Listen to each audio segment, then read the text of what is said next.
When you need to build up your team to handle the growing chaos at work, use Indeed Sponsored Jobs. It gives your job post the boost it needs to be seen and helps reach people with the right skills, certifications, and more. Spend less time searching and more time actually interviewing candidates who check all your boxes. Listeners of this show will get a $75 sponsored job credit at Indeed.com/podcast. That's Indeed.com/podcast. Terms and conditions apply. Need a hiring hero? This is a job for Indeed Sponsored Jobs. Saturday presents, in the red corner, the undisputed, undefeated Weed Whacker Guy. Champion of hurling grass and pollen everywhere. And in the blue corner, the challenger, extra strength Saturday. Eye drops that work all day to prevent the release of histamines that cause itchy allergy eyes. And the winner by knockout is Saturday. Saturday, bring it on. This is the way. We're wanted men.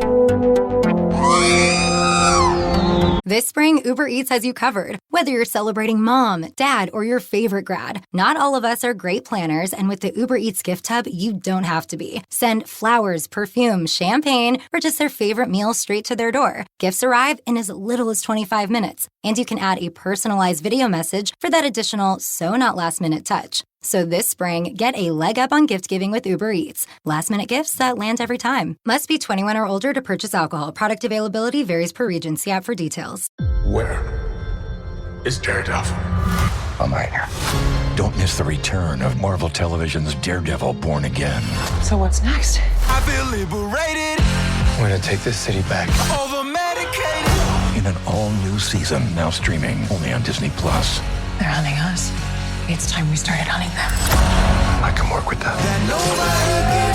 This should be tons of fun. Marvel Television's Daredevil Born Again, now streaming only on Disney+.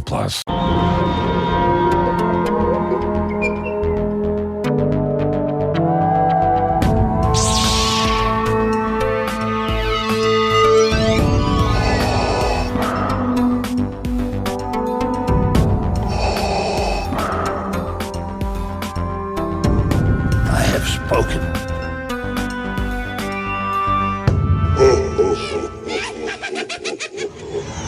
You know, I really should hit like record right when we get on. Oh, he's got them back. That's all. Jason came to the video this morning with eyebrows on, and we just had like a 5-minute conversation on how to remove them. But yeah. Oh, anyway, welcome to episode 294 of the Smugglers Galaxy Podcast, your favorite Star Wars podcast for smugglers in the galaxy. Oh, we had last week off. We're taking a few weeks off after this. Huh? We had last week off. We had last week off from the show, but not from. Did not feel oh like... my God, would we bust our ass last week? But anyway, you busted yours as much more than I did mine, but I was not too far behind. Yeah. Oh my God. But anyway, Rogue Fun recap today. Let me just issue a disclaimer before we start. Yes. We're just going to present information as it happened. And if it sounds like we're complaining about something or whining about something, we're just explaining what happened. Right. And we're also using this time to decompress because we haven't talked about anything in a week. You know, we haven't talked about Rogue Fun. We haven't talked about Maul. We hadn't talked about Celebration. So there's a lot of crap that happened this last week that we haven't talked about. So this is our decompression show. So yeah, like Jason said, if it sounds like we're griping and moaning, we're not. We're just being raw and unfiltered we're not gonna, if I say that we were up until 2:30 in the morning packing up the room, that's just what happened. Right. We're not complaining that we were up till 2:30 in the morning. Oh, it sucked, but I enjoyed sleeping in Sunday morning, not having to deal with it. But anyway, yeah, Rogue Fun was a big success. Great success. So was Rogue Fun 2. Yes, Rogue Fun 2. Jesus. Fun. Why do we have to number things? I don't know. To differentiate the ones. Yes, but Rogue Fun 2 was, my goodness. So do you want to get into Rogue Fun 2 or do you want to talk about news, or what do you want to talk No, about? this is just a Rogue Fun episode. Like, so you don't even want to? Okay. Well, we could talk about Celebration. I think Maul we can save until we're back from break. We'll have to talk about Mando and Grogu when we're back from break. Yeah, we'll talk about Maul. Yeah, that sounds good. I definitely want to attack Maul because that I think just was maybe the greatest animated show ever. Yeah. Don't slap me. No, I love my Rebels. I love my Rebels, but Maul definitely, especially the last episode, was what I've been wanting from Star Wars for a while. Yeah. And I think season 2 is going to be exactly what I've been wanting from Star Wars for a while. So, but yes, we could attack Maul later. But yeah, let's get into Celebration real quick, because I know we picked stuff up but it's all Rogue Fun stuff. So we'll get into that at room sales when we talk about our pickups, and swag and all that stuff. That's all Rogue Fun stuff. But let's gripe about Celebration real quick, and then we'll get into Rogue Fun too, because this is, what the hell were they thinking with Celebration tickets, man?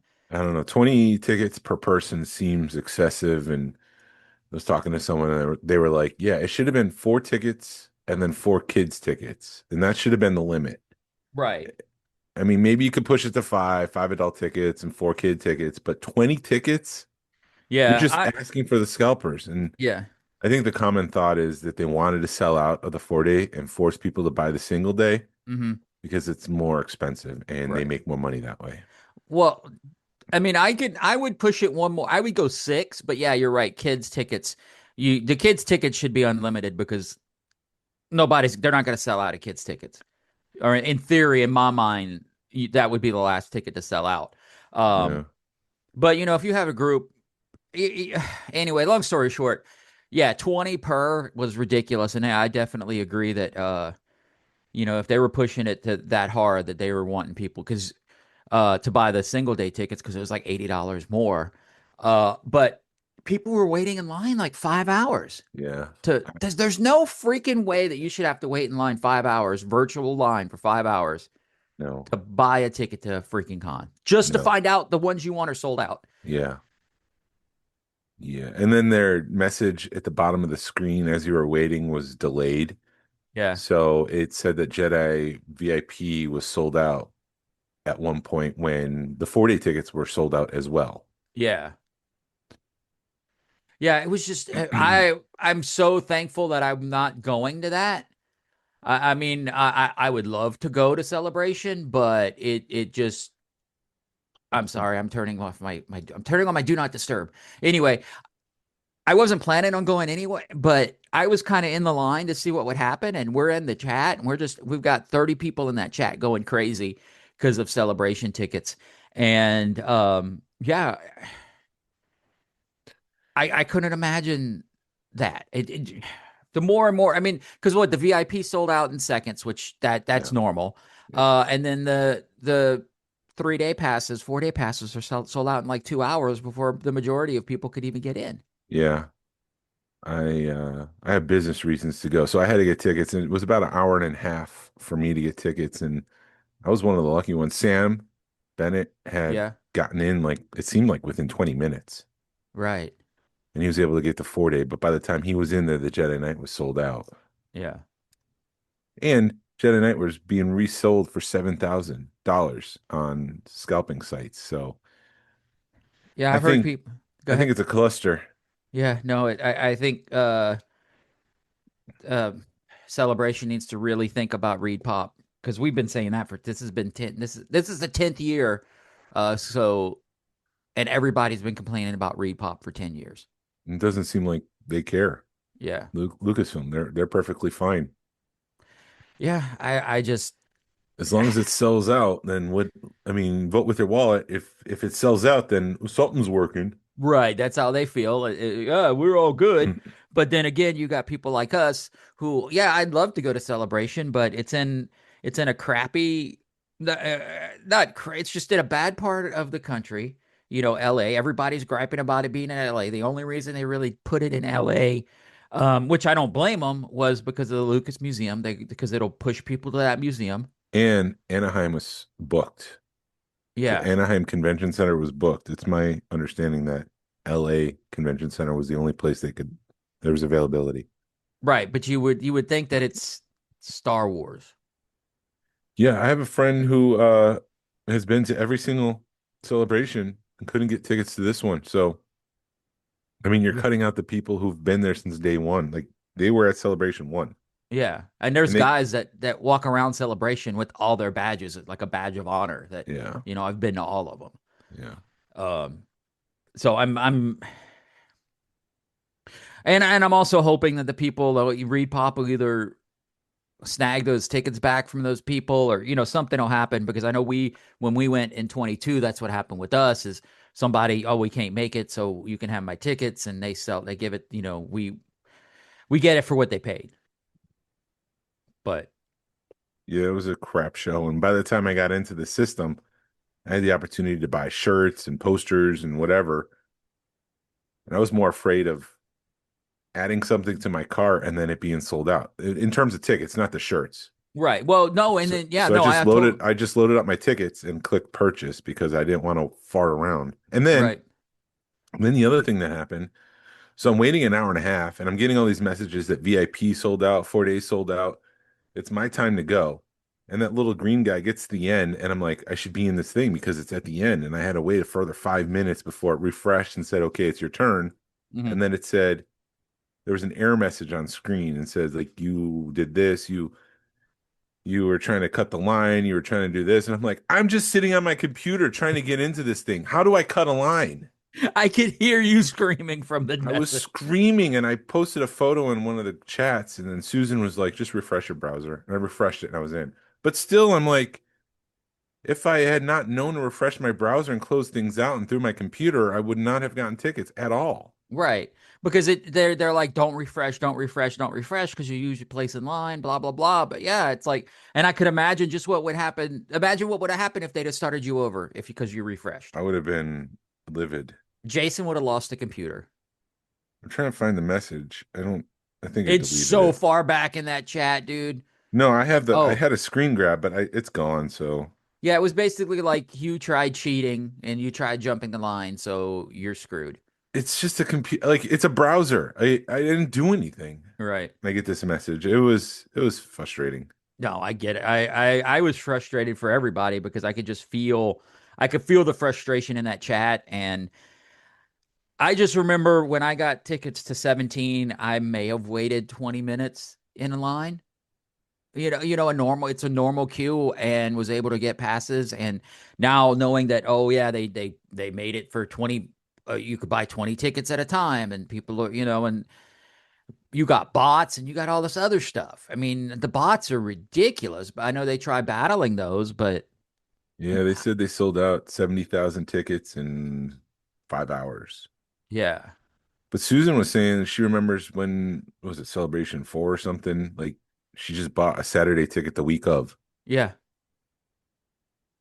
So I don't know if people are, maybe this is a sign that Star Wars is back, but I just think it's people that are trying to make money because, like you said, you've got people that are selling the tickets, selling the 4-day passes for, $1,000, selling Jedi for $6,000 or $7,000. And I know people are trying to turn those people in, but truthfully, the best thing I can do is tell you is if you're wanting to go, wait for it to get closer, and maybe somebody will get desperate and try selling their tickets. And I don't know. I'm just, it annoys me because, well, not annoys me, but I know people, when you look at the hotel rooms are like $300 to $400 a night. Yeah. Which it's a very expensive endeavor. Yeah. Which blows my mind. I don't, and I'm still in the boat. If I go to California, I want to go to California.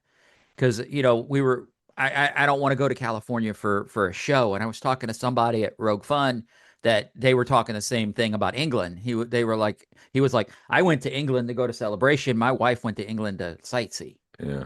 So he was like, it was to him in his mind, it was almost a wasted trip because yes, he got to go to Celebration, but he missed out of England because he was going to Celebration. Yeah, I think I'm going to Celebration, and then on that Sunday when Celebration ends, the family's coming out to Anaheim, and we're going to go to Disney for a couple days. Nice. So I think that's the plan right now. we'll have to solidify that and figure out hotels and stuff. But I think that's what's going on. They're not doing Celebration. I'm doing that alone. Especially with the cluster of ticket sales. Solo. Yeah, and that was the other thing. Like when I finally got into the thing, I'm like, I'm just buying my ticket. Right. I'm not gonna fart around. Yeah, no fooling. Because that's the worst when you have it in your cart and before you could check out, somebody buys it before you. It's like 150,000 people are trying to get into this room to buy tickets. Yeah. At the same time. There's got to be a better way for this crap. I don't know. I'm not a computer engineer, but I mean, yeah, you're right. There has to be something. Even if you like put in your intention, like I want one 4-day ticket. You go in, you make your reservation. I want my 4-day ticket, and then the thing opens up. You get an email. Hey, you've been selected for your 4-day ticket. Go ahead and purchase it. Mm. And so we know there's a person attached to it. No bots. You're making a reservation.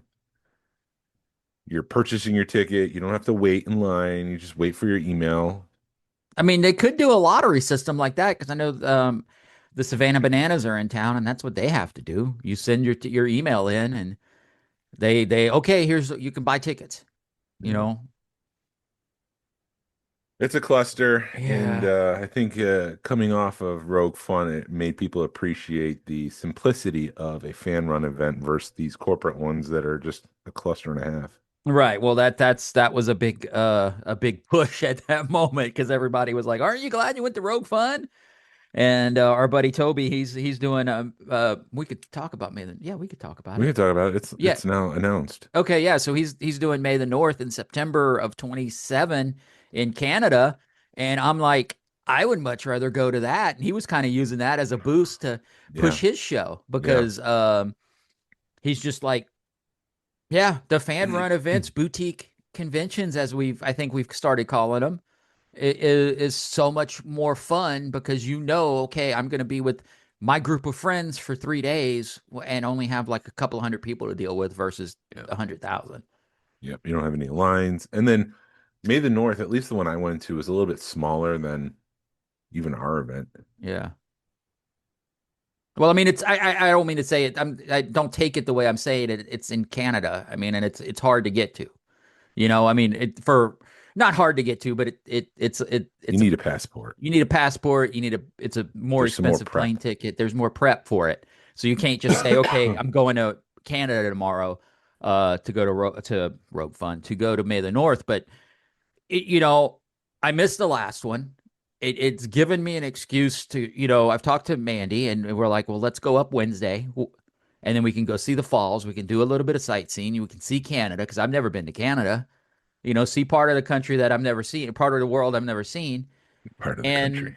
Go, huh? Country. Part of the country. It's a different country. I can go out the country. Only time I've been out the country is on a cruise.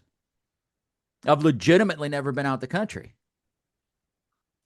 And a cruise really don't count. But anyway, long story short, it's like I can make an excuse and go to May the North, and it's a year and a half away.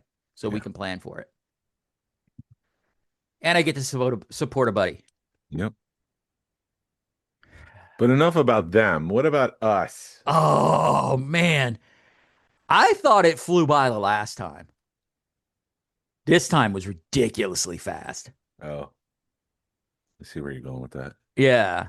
You know what I mean? I think it was. Do you want to do like an overview, or do you just want to get into it, or how do you? We can play day by day. Yeah, because that's what I did. I've got like notes day by day, like talking points of each day. So on Thursday, I at 9:00 walked about a mile to the closest U-Haul place to rent the truck.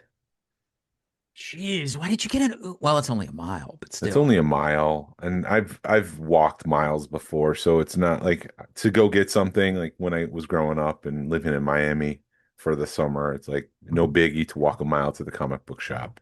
Right. But Miami, they have sidewalks. There's a sidewalk out there. Oh, is there? Okay. Yeah, in Shiloh. So I just walked the sidewalk, picked up the truck. The mistake was like with the number of steps and things I was doing that day, I probably could have just asked Harrison to wake up early and drive me, but yeah, I was already asking him a lot to help me pack the truck. Yes, we'll get to that when we unloaded the truck. So so the nervous thing was I got the truck and I went I went straight to the rental place to rent the lights and the backdrop, the pipe and drape. But I started backing down my driveway, and the truck was sliding as I was like hitting the brake. Oh my God. There was no rain or anything, and I'm like, this is making me nervous for going up. Right. There's nothing in this truck, and I'm sliding back. But luckily, with the weight in the truck, I had no problem pulling it up. But we get down there, and Harrison and I, we start loading up that truck, and we get to the end of it, and it was like we started at what, like 10:30-ish, 10:45, and we were done around 12:30. Uh-huh. And there was just a couple things left, and we had to put some stuff in the cab. We were just trying to find little pockets to hide things in to put everything in the truck. Mm-hmm. And he made like a joke, like there's a place in the multiverse where we actually pack this thing full in the right way. Some smart ass remark like that. But we got done around 12:45, and I realized, oh crap, I got to pick up Mark because our event producer Mark was flying in. Yeah. I had to pick him up from the airport, and Jerry was doing a lot of runs to the airport in the morning to pick up Roger and Duncan and Ann and Nick, and Toby. So I thought, I'll do that for you. I'll take this one. So I went down and I picked up. I had to circle the airport a couple times.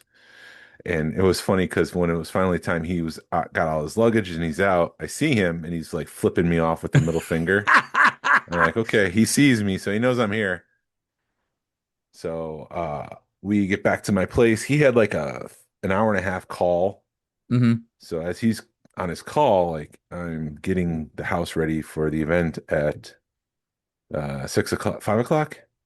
I can't remember. 6. It started at 6. I was there at 5. People actually were like looking Yes. at the traffic going, because Yes. everybody, my wife had picked up Joel and Lindsay from the airport and was hanging out at the hotel, and everybody was griping about traffic because there was a Braves game and construction. It's just Atlanta. And I think everybody was like, okay, I'm not ready to get back in traffic. So I think people started showing up like 6:30 is when people really started showing up at your place. Yeah, Susan was there at 5:15, and so Susan's always there. Her and Tim, you can count on both of them. They're there. Susan came straight from, I think she said Tennessee, from her parents' place. So yeah, she didn't know about traffic. It's fine. It's not an issue. But oh no, because they both helped. I mean, but the other thing I was supposed to do on Thursday was pick up the passenger van, so we had something to transport our guests to Orion's and send our Puppetry Arts, and then if they needed to go somewhere on Sunday for lunch or whatever. yeah.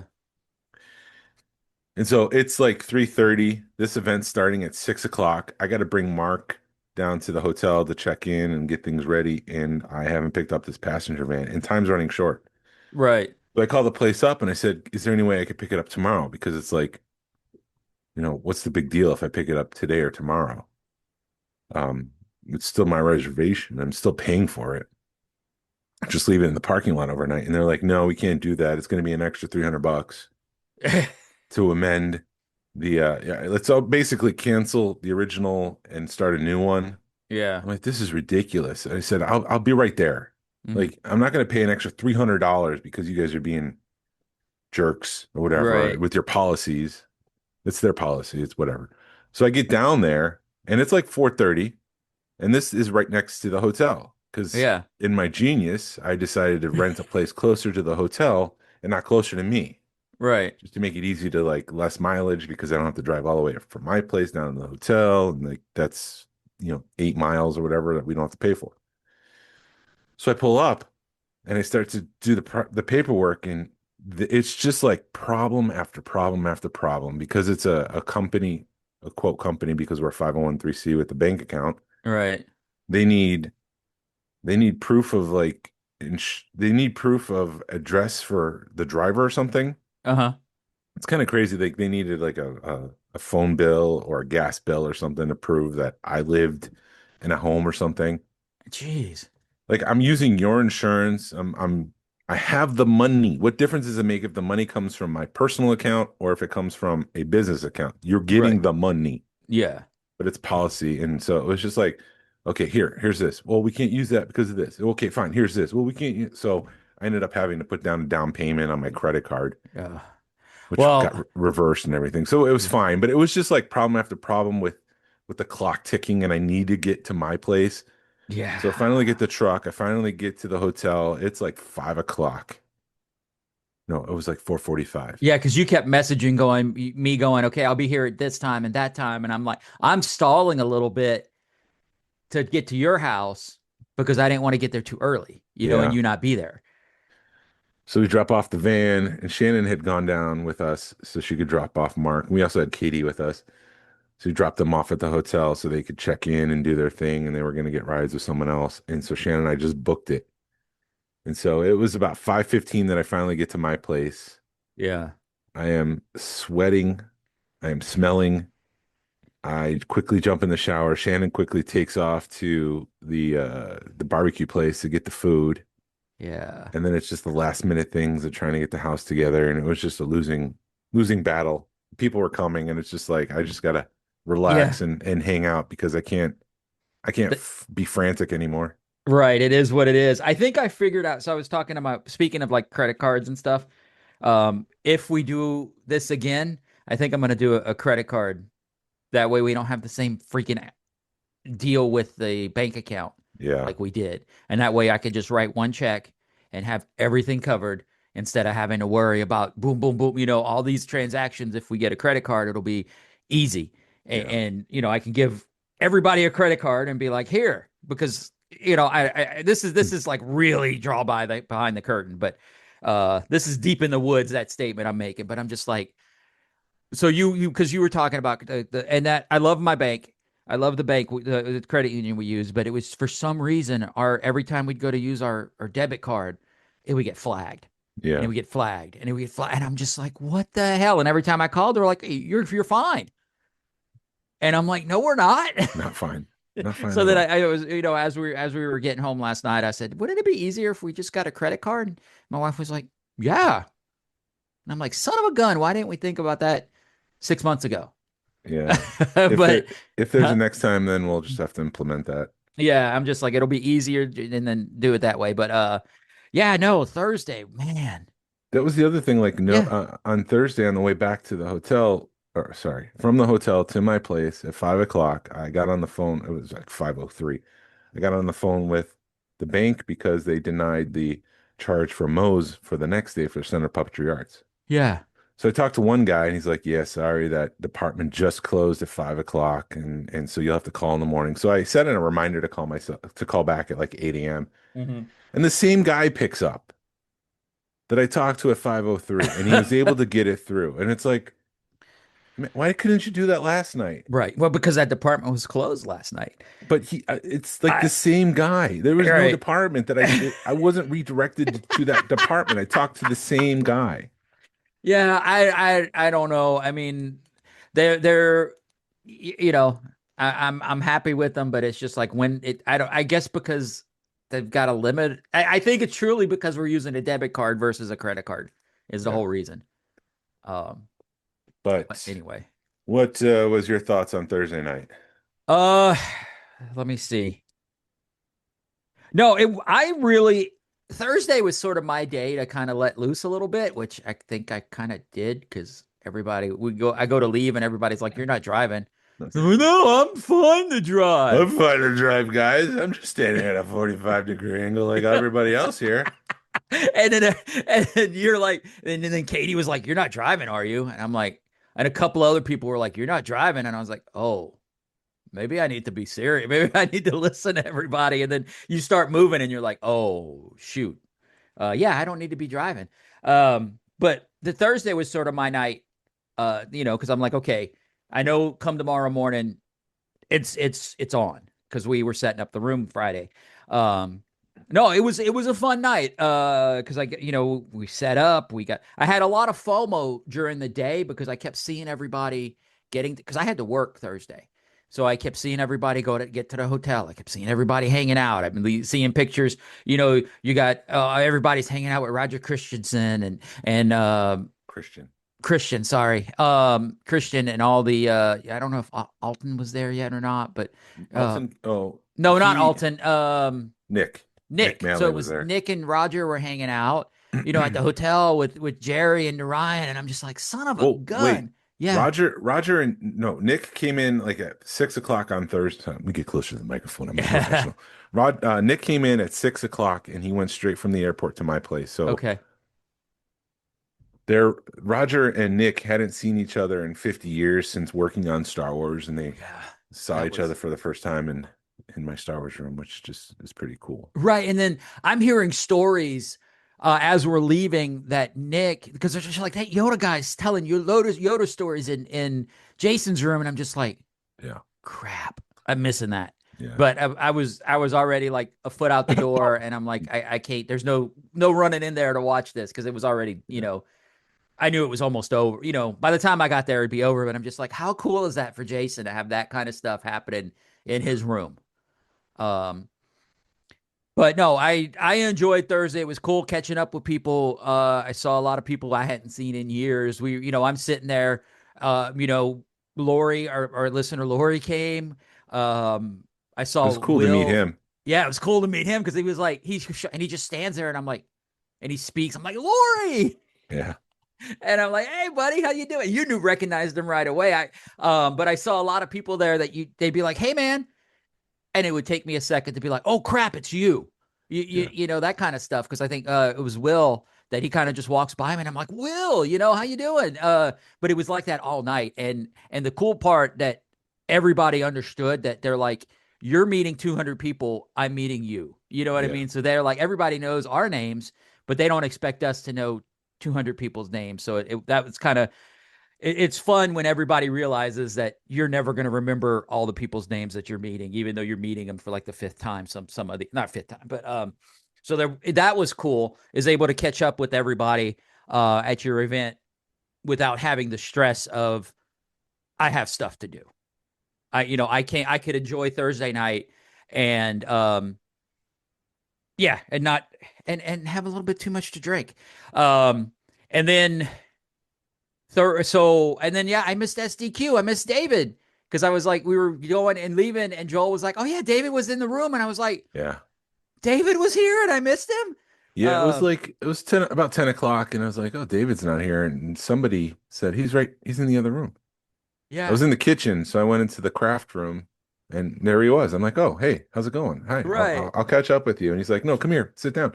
And so like a lot of the DC crew were sitting in around, and David was there, and Nick was just like telling all these Yoda stories. And I sat there for 5 minutes and then realized, oh, I got to go do something. So I left. But yeah, it was cool for 5 minutes to listen to those stories. I felt really bad for you, because you were just running all weekend.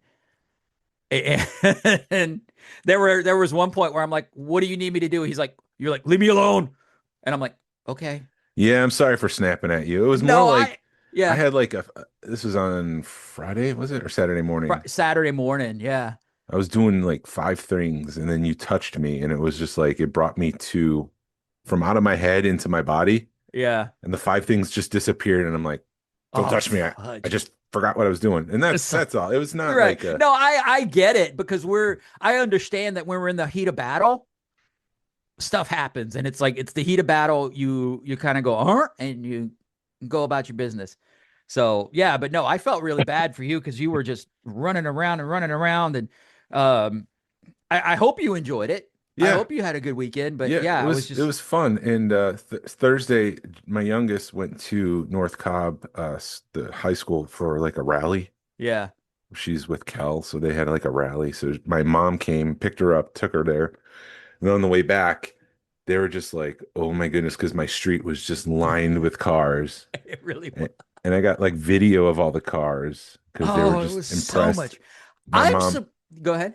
My mom parked, and she came down, and she was just like, there's so many people in this house right now. She didn't think I could pack them all in. And they were there, and she walks, like, I'm like in my collecting room, and she walks in from the garage, which is right next to the collecting room. And she's just like, oh my gosh, what's going on? And I'm like, oh, hey mom, this is Steve. Steve Sansley was just standing right there. Right. And she's like, hi, I'm Bevan and whatever. And afterwards she's like, who is it that you introduced me to? And I'm like, that's Steve with the world's largest Star Wars collection. Right. She's like, oh, okay. She knew of him, but she didn't know him. Right.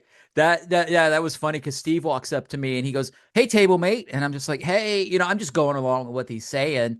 And then he goes, you're not Jerry, are you? I'm like, no, I'm not Jerry. And then I saw me and Jerry close together. I finally caught up with Jerry and I went, oh, yeah, I could see how he'd get us confused because we both have dark glasses and white beards. And he has hair. I have none. But yeah, I could Steve totally should know that only one wears a silly, silly hat. Right. I'm the only one with a silly, silly hat. So, yeah, no, shoot. So a good thing that happened to me is our buddy Toby had an extra bed. So he offered it to me, but it threw my whole planning because I'm a planner. So I'm like, okay, I'm going to get XYZ ready. I'm going to have time. And so like Thursday night, Friday morning, I had to pack for a weekend that I wasn't planning on packing for. So it's like threw me into a good, not a tornado of stuff that I had to do, but I really appreciated the offer of that bed because then I could never leave. I didn't have to leave the hotel. Yeah. So it was just like, okay, now I've planned my whole day, my whole weekend out as far as getting stuff ready for each day. And then it just went. Yeah. And I was just like, oh my God. And then we had to go by, Friday morning, we had to go by and get my car because I left it at your house. And it was just, yeah, no. Yeah, are we done with Thursday? We're done with Thursday. I think it was successful. The projector started to go, but nobody was paying attention to that. They were just hanging outside. And we had said something about the lines in the projector is what you're talking about. Yeah. Yeah. Somebody was like, is that the lines or is that the projector? And I went, that's the projector. Yeah. Or the background. There's like a heat, what do they call it? A heat pad in there that goes, it's brittle. And so maybe they replaced it a couple of years ago. I got it fixed and I guess it's starting to go again. So I got to get it replaced, but it worked in October. Yeah, I did. And yeah, you're right. People, it was background noise at that moment. Yeah. Nobody was paying attention. Yeah. But then, was there something else on Thursday? I can't remember. Maybe it'll come back to me, but I do want to say because I had a thought when you were talking about all the people in your house. I'm surprised your place can handle that many people. It eats people really well. Yeah. Well, that's why we had to do the backyard too, to filter things out. And then we also had the screened-in deck, which people were hanging out in. And yeah, it was you're looking around and it's just who's who of Star Wars collecting is hanging out in your and place. Then Friday morning we got up early. It was like David Quinn left around 12:45. I walked into his car. Mm-hmm. Then I got up at 6 a.m, showered, got ready. The truck was already ready to go. So it was just a matter of jumping in the truck, waiting for you and Mandy. Right. Yeah, because I got a message from you, my house, 7:15. And I'm like, sir, yes, sir. Yes. Because I knew you were drunk and I tried to keep it simple. I didn't want to give this long explanation. It's like, see you at 7:15. Right. But we get to the hotel and it was unloading time. Lewis was already there. Well, Lewis came to my house. So that's a quick funny story. Lewis was kind enough to stop by my house. Well, there was a miscommunication. He came to my house instead of straight to the hotel. We had already left by the time he showed up. And he brought a dozen eggs. He put the eggs outside. And so Harrison walks out. He sees the eggs and he just doesn't know what to make of it. And he goes to school. And then Josie comes home from school and she puts the eggs in the house. Harrison sees the eggs are in the house. He doesn't know where they came from, if they're safe, what's going on. So he puts them back outside. Anyways, that's just because by the time we left your house, Josie's walking to school. So I'm like, bye, have a great day. And she's just waving. And it's funny, just so I used to always get her confused with Maisie. So she'd always make fun of me. So I got another drawing the curtains back. So I always call her Harrison just to mess with her because that's like our thing. And I think nobody gets it because she just dies laughing every time I call her Harrison. She says you call her Harrison because you can't remember Josie. Probably. But I remember Josie. Now I've gotten there and I know her name's Josie, but I call her Harrison. Huh? It only took 7 years, but moving on. It really did. I suck with names. but when I call her Harrison, everybody looks around and are like, what are you doing? But me, it's, she just laughs. So anyway, yeah. And I was like, have a great day at school. Anyway, but yes. This is going to be like an hour and a half episode. Just it to really is. Everyone. We're just still talking. It's going to. Then Friday morning, Friday morning. Yeah, so Lewis messages me. He's like, I think Jason's still asleep. I'm at his house. And I'm like, dude, we're at the hotel. We are rolling, man. But yeah, we had Lewis, you, me, Dan Lowe, and Fernando all helping unload the vehicle. Yeah. And that didn't take a lot of time. And the room was pretty much set, except for the electronics, by the end of the day on Friday. Yeah. There's some minor details we had to do on Saturday. But the room was set up, and we were able to move things into the Wretched Hive, our display room of all these collectibles. Yeah, because I had to run the Guitar Center to pick some stuff up, and that's a story in and of itself, because Mark had found some stuff he wanted, some speakers we wanted. So he's like, don't run to the Guitar Center that's 3 miles away, run to the one that's 20 miles away. Because it's stock. Because it's in stock. Yeah.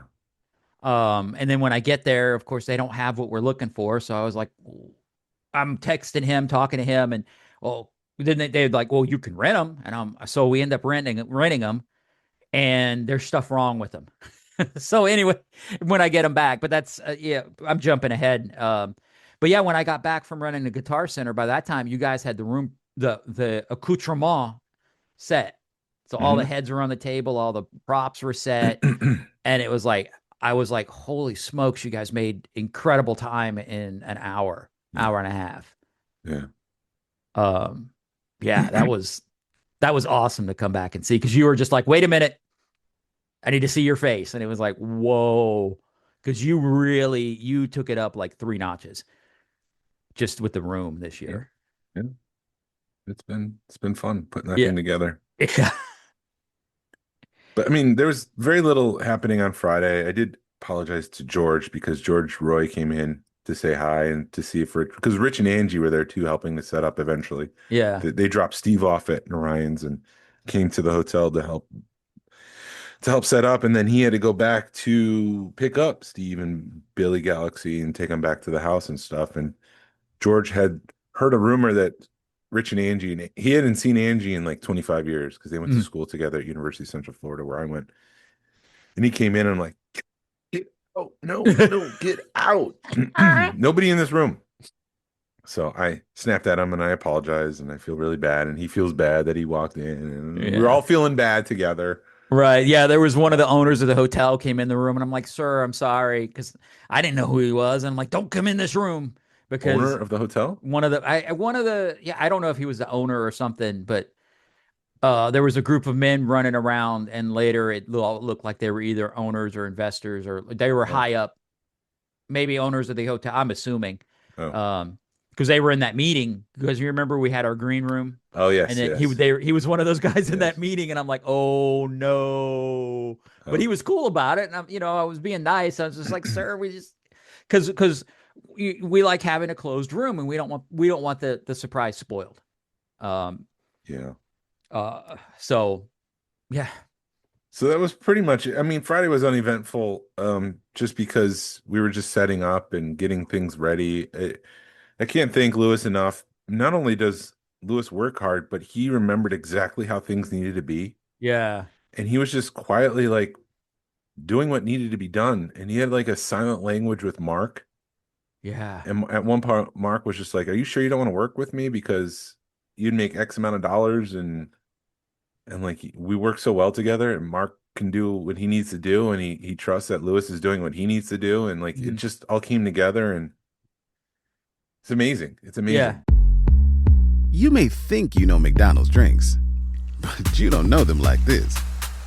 From fruity refreshers like the Strawberry Watermelon Refresher and the Mango Pineapple Refresher with popping boba, to crafted sodas like the Sprite Berry Blast with berry-flavored Sprite topped with cold foam. Who knew ice-cold drinks could be so fire? 6 all-new drinks are here. Try them all, now at McDonald's. Refreshers contain caffeine. This episode is brought to you by Tidy Cats, here to level up your litter game with their new Performance Plus lineup. Your home is your happy place, your cats, VIPs. So when it comes to the litter box, excellence isn't optional. Choose from products that specialize in max power clumping, low tracking, or odor fighting so advanced, stink won't see it coming. Tidy Cats Performance Plus. Mission mighty, keep it tidy. Shop now at tidycats.com. Yeah, no, Lewis was definitely him and Mark, like you said, they just know what they need to do. And and then yeah, well, so before we do, but I don't want to get to Puppetry Art quite, because we were trying to record the intro before, so we're watching the clock, record the intro. Yeah.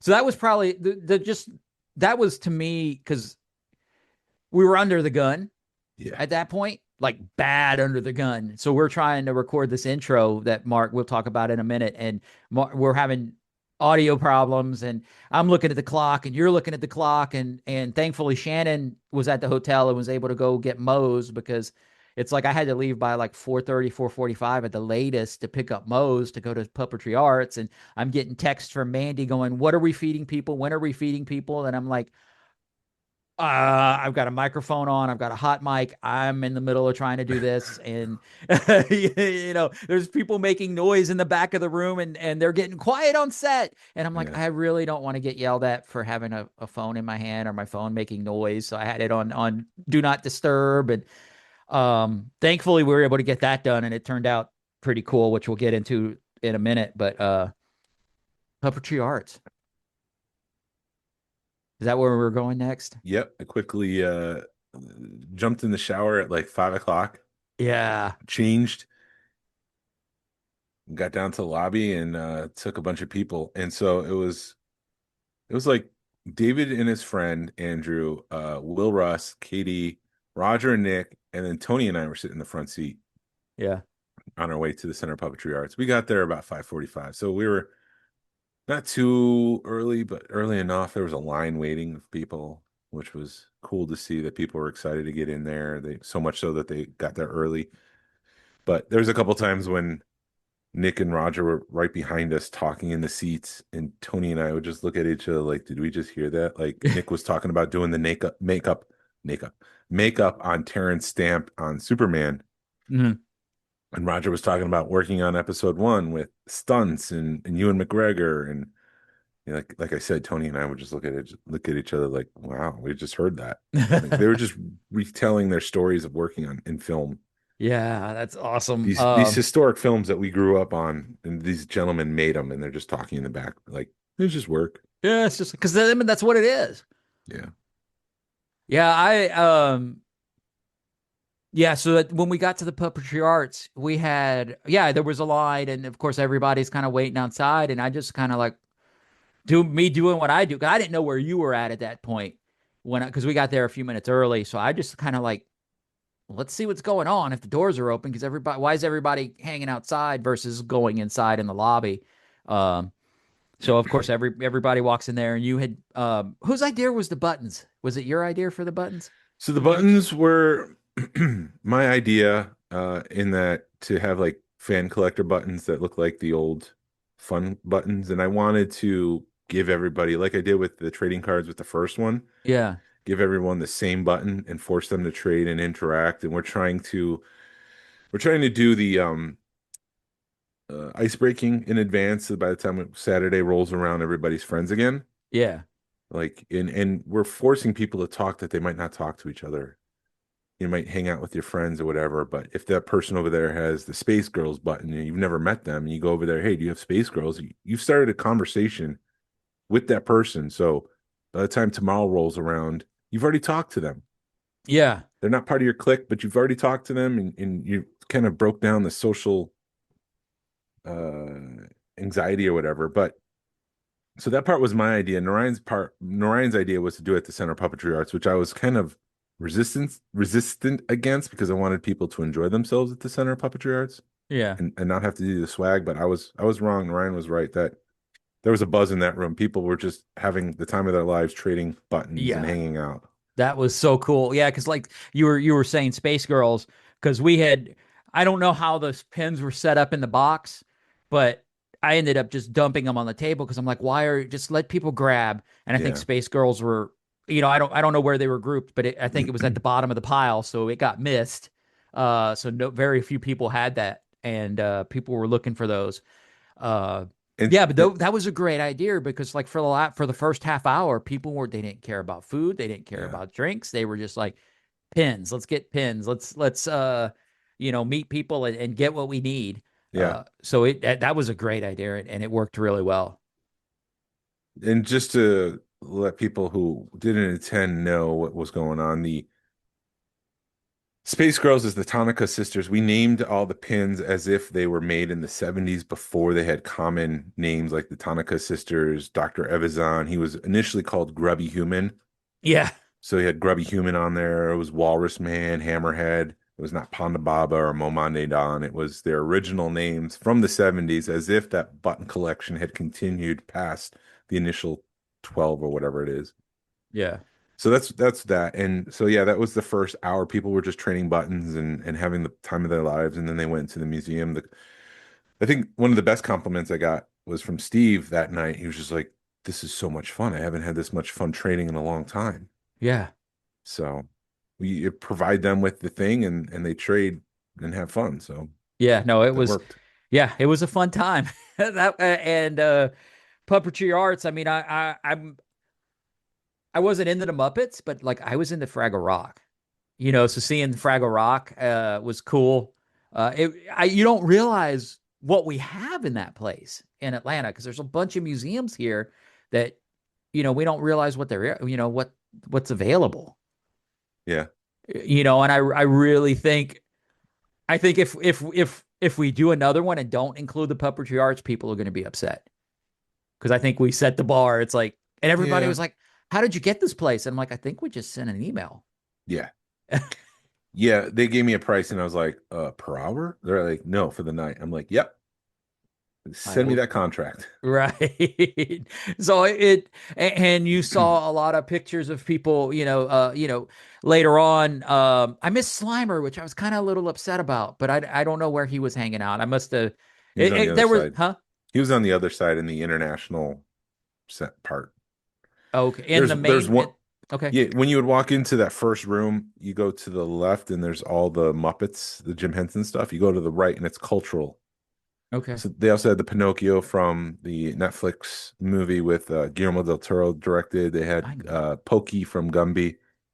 I think I might have seen all that, but it was one. I might have seen that room, but I don't remember it. But there was a lot of you turn around and you're like, oh, there's all the Fraggle Rock stuff. I walked right by it because I'm looking over here. Yeah. So it was. Oh, go ahead. No, it was a fun night. They were very welcoming there, which the whole weekend, even the hotel was very, everybody was just, what do you need? Bending over backwards for us. So that was cool. I first got to the Center of Puppetry Arts, the food was out, people were trading. Everyone was kind of like distracted by the trading. Yeah. So it was just Shannon and myself real quick. And I just decided to run through and see Kermit. And, I had a Glenn moment. I started to get teary eyed because it was like after all this time prepping and getting things going, we're going and things are working, and it was just a moment of relief. And I just saw my old friend and got teary eyed. And Shannon's like, "Let me take your photo." I'm like, "No, not right now. I can't. I can't. I need to readjust myself. I need to recompose myself." Oh, you could have had a photo with you crying with Kermit. It'd have been fine, Jason. And then at the end of the night, when everybody had left, I had to say goodbye to him. So I think David was with me, and we just ran back and said goodbye to Kermit. Yeah. It was. It's funny because like the whole night they're playing Star Wars music. Yeah. And you hear the Star Wars music, and then like all of a sudden, How to Train Your Dragon came on. I was like a little kid again. I'm like, of all music. I'm like, they're playing Dragon. They're playing Dragon. They ran out at the end of that playlist, and it continued, and it was like Dragon. But that was a nice touch. I didn't ask for that. They just on their own did that. And if you looked at the sign for the price of beer and soda, they put like BB-8 and Chewbacca on their sign. There's a couple nice touches that they did. Yeah, because everybody, if they were wearing Star Wars shirts and they were leaning into it pretty hard. Yeah. So, my vote is yes to do that again because now they were like, because they had done the Kermit sign from the headquarters. And they were showing everybody's like, where's Kermit? Where's Kermit? Where's that sign? And I'm like, they're still restoring it. And I I was like, it's huge. And they posted a video like 2 days ago with the sign and somebody standing next to it, and it dwarfs the person standing next to it. Yeah, it's 14 feet tall. Yeah. But I think it's going to go on top of the building somewhere. They got to get an architect to structurally support the statue. It's all metal.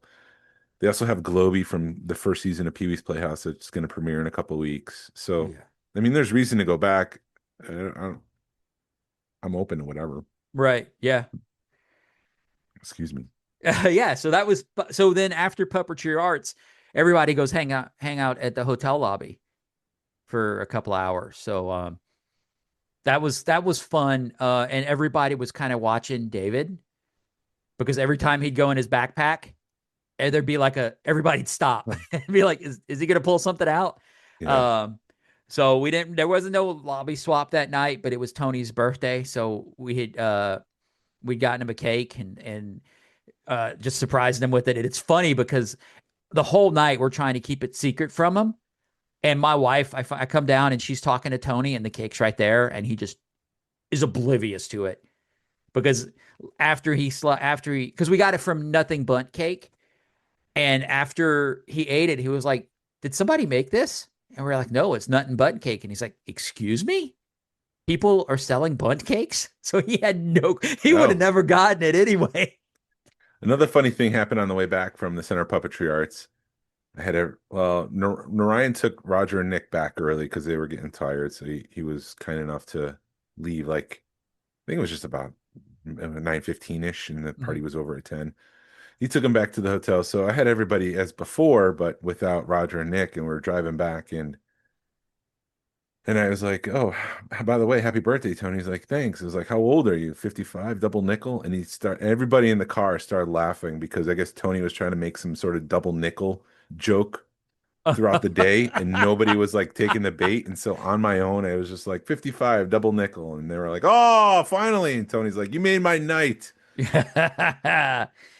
Yeah. You could tell it meant a lot to him. Good. Yeah. So we had, I was like, Jim, what was I doing? I went back. You were into helping the room. Mark. Yeah, we got Ryan Lewis came down to record some stuff, and he offered to just have a camera in the room. Uh-huh. So I introduced Ryan to Mark, and they patched things together with their cameras and such. And so that was happening. So I was busy there, and then it was like close to midnight, and I decided I'm going to go to sleep. Yeah, I don't know what time the night wrapped up, but it was, I think it was either 1 or 2, but I was able to look, because I had the room. I was like, I can hang out another half an hour. You know, I was in no rush to go to bed. I was in a rush to go to bed because I had to be up early on Saturday, but no. Yeah, everybody was just hanging out. I think Jerry, I don't know. The lobby swap. Yeah. So like Jerry was there, his friend Shay was there. So people were like, have a beer. Let's hang out. And I was like, okay. So, you'll have a whole new appreciation at May the North, where you have to do nothing, and other people are running these shows. You know how much work goes into it. So you're going to appreciate the effort, and you're going to really appreciate what they do. Right. But you're also going to enjoy nothing. I'm out. Yeah. That's what Toby kept telling me all weekend. He goes, you know what I love the most about this weekend? Not having to do a damn thing. That's what Chris G said too, because he does the collecting track for Celebration, which is basically the same thing. Right. So he's got to order all the Star Tots or whatever the equivalent is that they're doing, and organizing things and schedules and stuff. So when he goes to these kinds of shows, he's able to just sit back and enjoy himself. Yeah. So yeah, I'm looking forward. I really am looking forward to going to May of the North, because, you know, like you said, we're going to get to hang out with our friends and not have to worry about a doggone thing the whole weekend. But Saturday rolls around, and it was just fine tuning and putting things in place. Mark's computer, I think, had a malfunction the night before, so he was busy not only setting the room up with his equipment, but also editing that show. I think he was editing it at 12 o'clock, 12:30, and the doors were supposed to open at 1. Yeah, we were pushing it pretty hard. Huh? It was down to the wire. It was down to the wire because there yet again I had to go back to Guitar Center to get a cable, and then of course they don't open till like 11.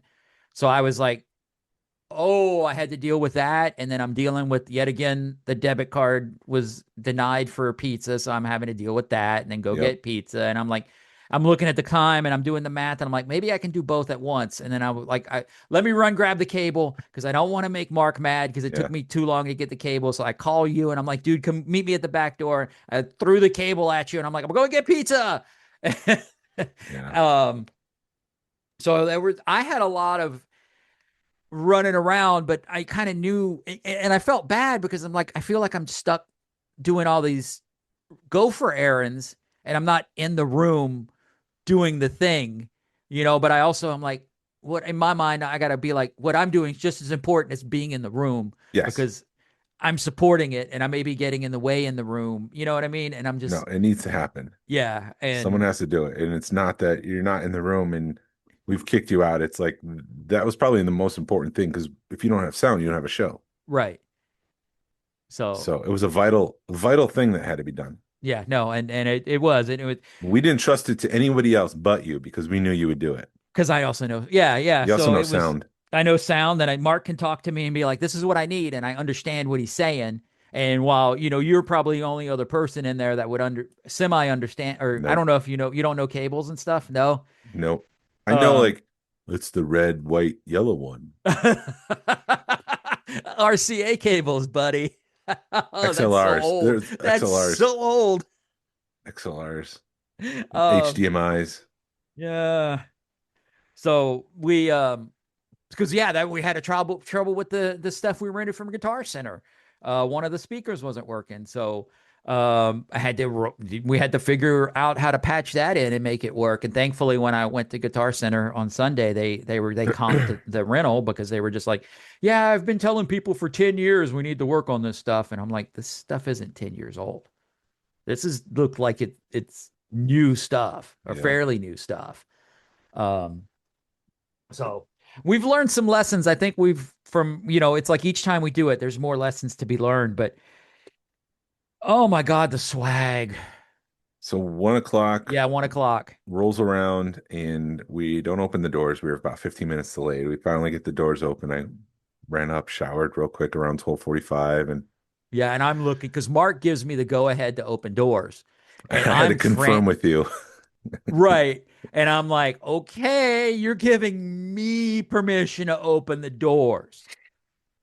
And so I'm like running to find you. I'm running to find Ryan. And because I wanted all three of us to be there.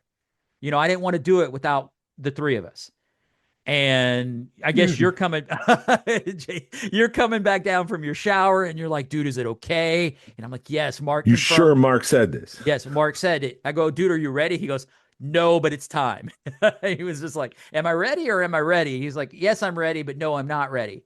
So it was like, I'd kind of got I was like, okay, I want to make sure that I got the okay from you two to do it because I already got the green light for Mark. It was sort of like the same thing we did last week with the checklist. It was like, go, Mark gave me his thumbs and I needed your two, go to do it. And,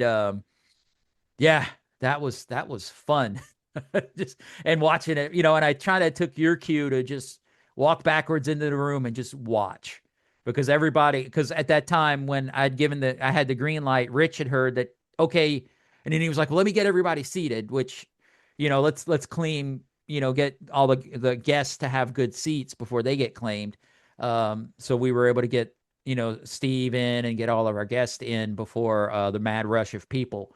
So that was nice to do. And that there again, having a team, you don't think about that kind of stuff. You're just like, we're 15 minutes late. Yeah. And I'm just having horror stories from last year, us running behind. And I'm like, let's get this going. And no, that was at 1:15 doors. I thought the way we did the entrance for the lightsaber entrance, that was Ryan's idea for guests, was really well received. It made it a little bit more elevated. Like these are special guests that we all had come, our presenters. Yeah, no, I think it worked out very well. And you could tell they enjoyed it. I don't want to say surprised is the wrong term, but I was surprised how well it was received and how well it went. Mm-hmm. because that's something that could go cheesy real fast, and it didn't. No, it was nice and sweet. I thought it was perfect. Yeah. Everyone came in the room, and then we started things off. What did you think about the 3 questions, getting to know people outside of their focus stuff? They really don't know us, do they? No. It was a fun little icebreaker, I thought. There again, it was another icebreaker. And I thought Mark did I didn't realize he was going to do that whole spiel that he, like the roast, do a mini roast of everybody. Yeah. But yeah, the 3 questions was fun. It was a fun little way to start everything and start everything on a funny beat. I just wish, so the first panel starts with the Kenner guys. I just wish I heard a little bit more from Alton. Yeah. I kind of wanted to hear more about his experience. Apparently he's an amazing designer. I've got one of his sketches that he signed. It's a print of the sketch, but he's incredibly talented. He was telling me with the General Grievous Hot Wheels car that he just made a quick sketch of what it could look like. And Hot Wheels was like, okay, go. Yeah. It was like no red tape or anything. It was just go. Yeah, because I was hanging out with him backstage because we did a video, and while you guys were checking the video, Mark wanted a clean room, so everybody was kind of waiting to get the okay to go back into the room. And him and I were talking, and then of course I'm like, oh yeah, I'm a big Bill and Ted guy. He goes, oh yeah, I worked on that line. Yeah. And then I had some pictures, and they were shared in the room, so I had some early shots of the stuff that was on the thing, and he's like, oh yeah, all those are mine. And I was just like, holy smokes. So that, it was a cool moment to talk to. Yeah. It's cool to meet the designers it's cool to meet Star Wars designers, but then when you see that they worked on other things, like something that, a bigger part of your life, it's like, oh, this is even cooler. Anyway, where were we at? But yeah, I would love to hear back from Alton, to hear that stuff. It feels like we could have like a 2-hour panel from some of these people. Yeah, Toby was saying we could have had a 2-hour panel with Roger Christian. He only talked about Star Wars. He didn't talk about his work on Return of the Jedi or The Phantom Menace. Right. So it's like people don't get there because he's just so busy talking about the original. Right. And it is. It's like you could legitimately have these people back, and they could talk about totally different things, and you'd still have people show up because they want to know. I think we've done a really good job of finding guests that haven't been to shows before. Like these are their first shows that they do, first conventions, and they're like, holy smokes, people really want to. They don't understand that we're craving this information from them. Yeah. Yeah. Roger's panel was great. Jerry did an amazing job. We had some extra time, so I'm glad we had some extra time, so they were able to. Roger and Nick kind of went over, but we had the time built in, so it all worked out. And I'm a scheduler, so that's why I bring it up. Other than that, I mean, the content was phenomenal. They were talking about their time in Star Wars, and Nick was just going through like, this is the person I worked with. This is the first makeup I did. I Pipe Smoker Man, and I did this and that. And it was just mind blowing to hear all these stories about what was going on during the original movie. Right. And then like the thing I found like most fascinating, because I find they go one way and then they pivot. So like Greedo's hands were not supposed to be his hands. They were supposed to be long fingered gloves. And they couldn't make the gloves work out, so then it turned out they just used the hands without the gloves. And was that on Rogers? It was Nick. Okay, because there was just so much information going on, and by the time we were able to sit down or at least myself, it's information overload, and you're just like, everything catches up with you. Mm-hmm. The whole weekend catches up with you real fast. Yeah. Because you're in a dark room and you're comfortable, and nothing against the panels, but physically and emotionally you're drained while you're listening to these people. Yeah.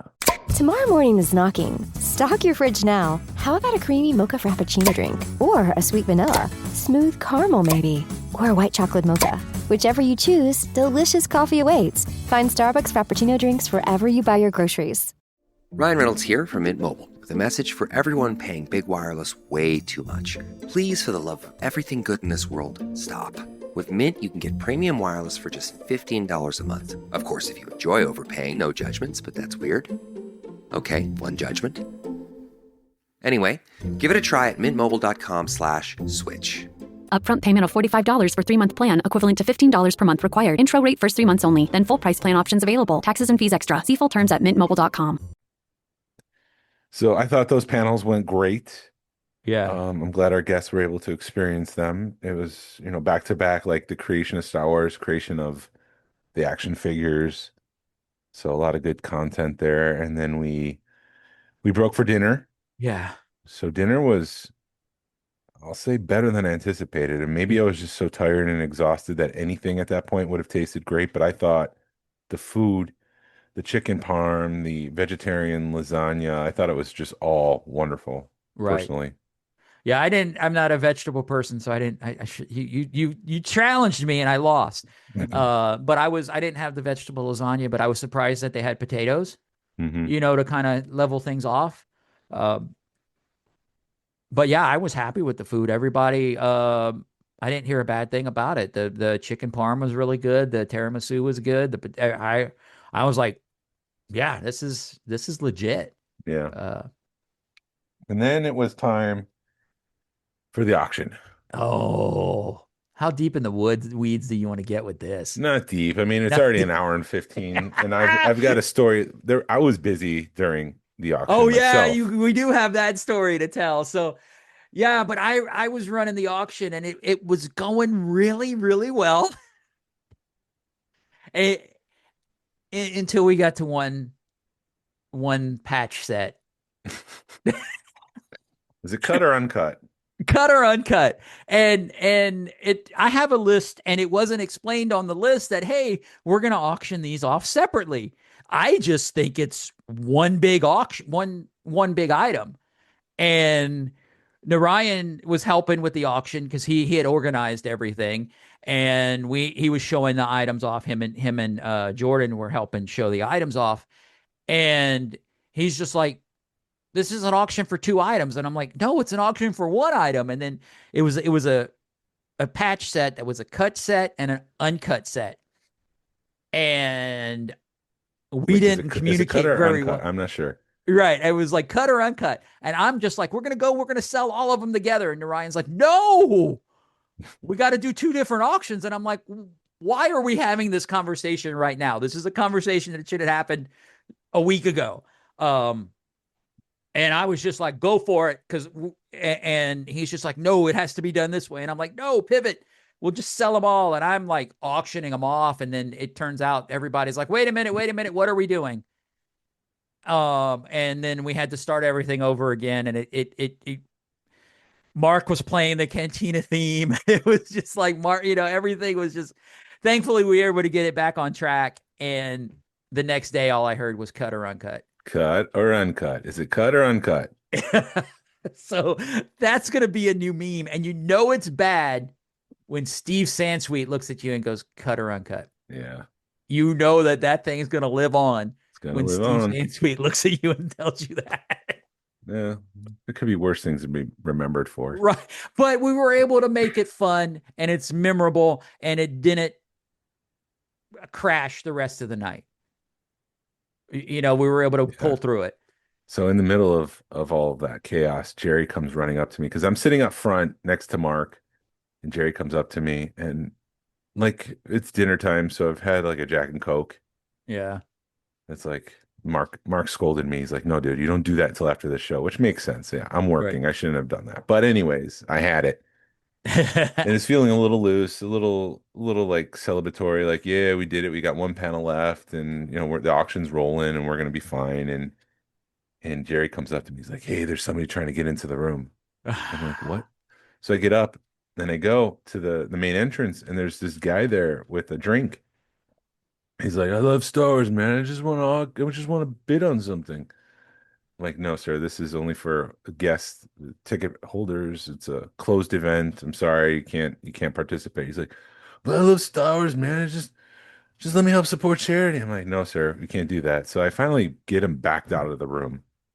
And I don't really use my size. Like people call me a gentle giant, whatever, but I don't use my size to intimidate people. And to be honest, I don't think of myself as big as I am.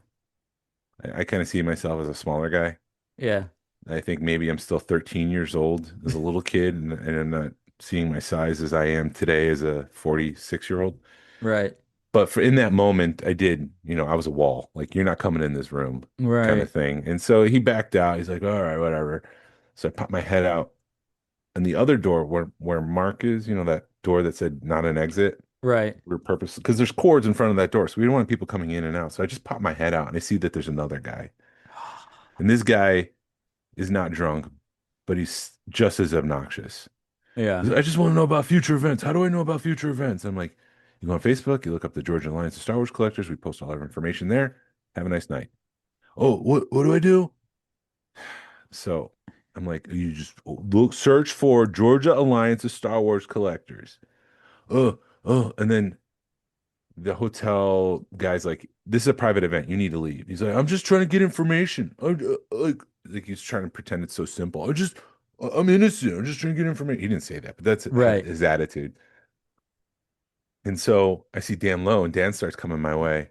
I'm like, Dan, can you help this gentleman? Get him the Georgia Alliance of Star Wars Collectors. Shannon was there at the registration table, so she's watching what's going on. It was Shannon, Mandy, and Lindsay. So it was three ladies having to deal with this guy. And Shannon said that Dan was incredibly helpful and firm. Right. And it was when I walked away that I realized I had just sent in the Marines on this guy. He didn't know what he was dealing with. Right. Because Dan he's kind of, you look at Dan and he's just not a goofy guy. Dan can get crazy and Dan can have some fun. And Dan is a ball of energy is the best way to describe Dan. But I'm assuming with him being an ex-Marine, he can snap into it real fast if he had to. Yeah. And he does it in the kindest way. And he was helping the guy at the same time. I saw the hotel security. I don't know if he worked. He's not security, but he was a big dude. He could have been a bouncer. Yeah. And they were just like waiting for Dan to help the guy, and then they were going to kick him out. Right. And so I started walking back into the room. I had confidence that between hotel staff and Dan that the situation was handled. And I'm walking back and I see Tom Boone just kind of hanging out on the droid detector, just watching the situation. And I remembered his swag from the last one, and I'm like, oh, he's a police officer. Right. Tom is watching the situation to see if it escalates and if he needs to go in and bring people down. So I was very thankful for Tom to be there, thankful for Dan to step in.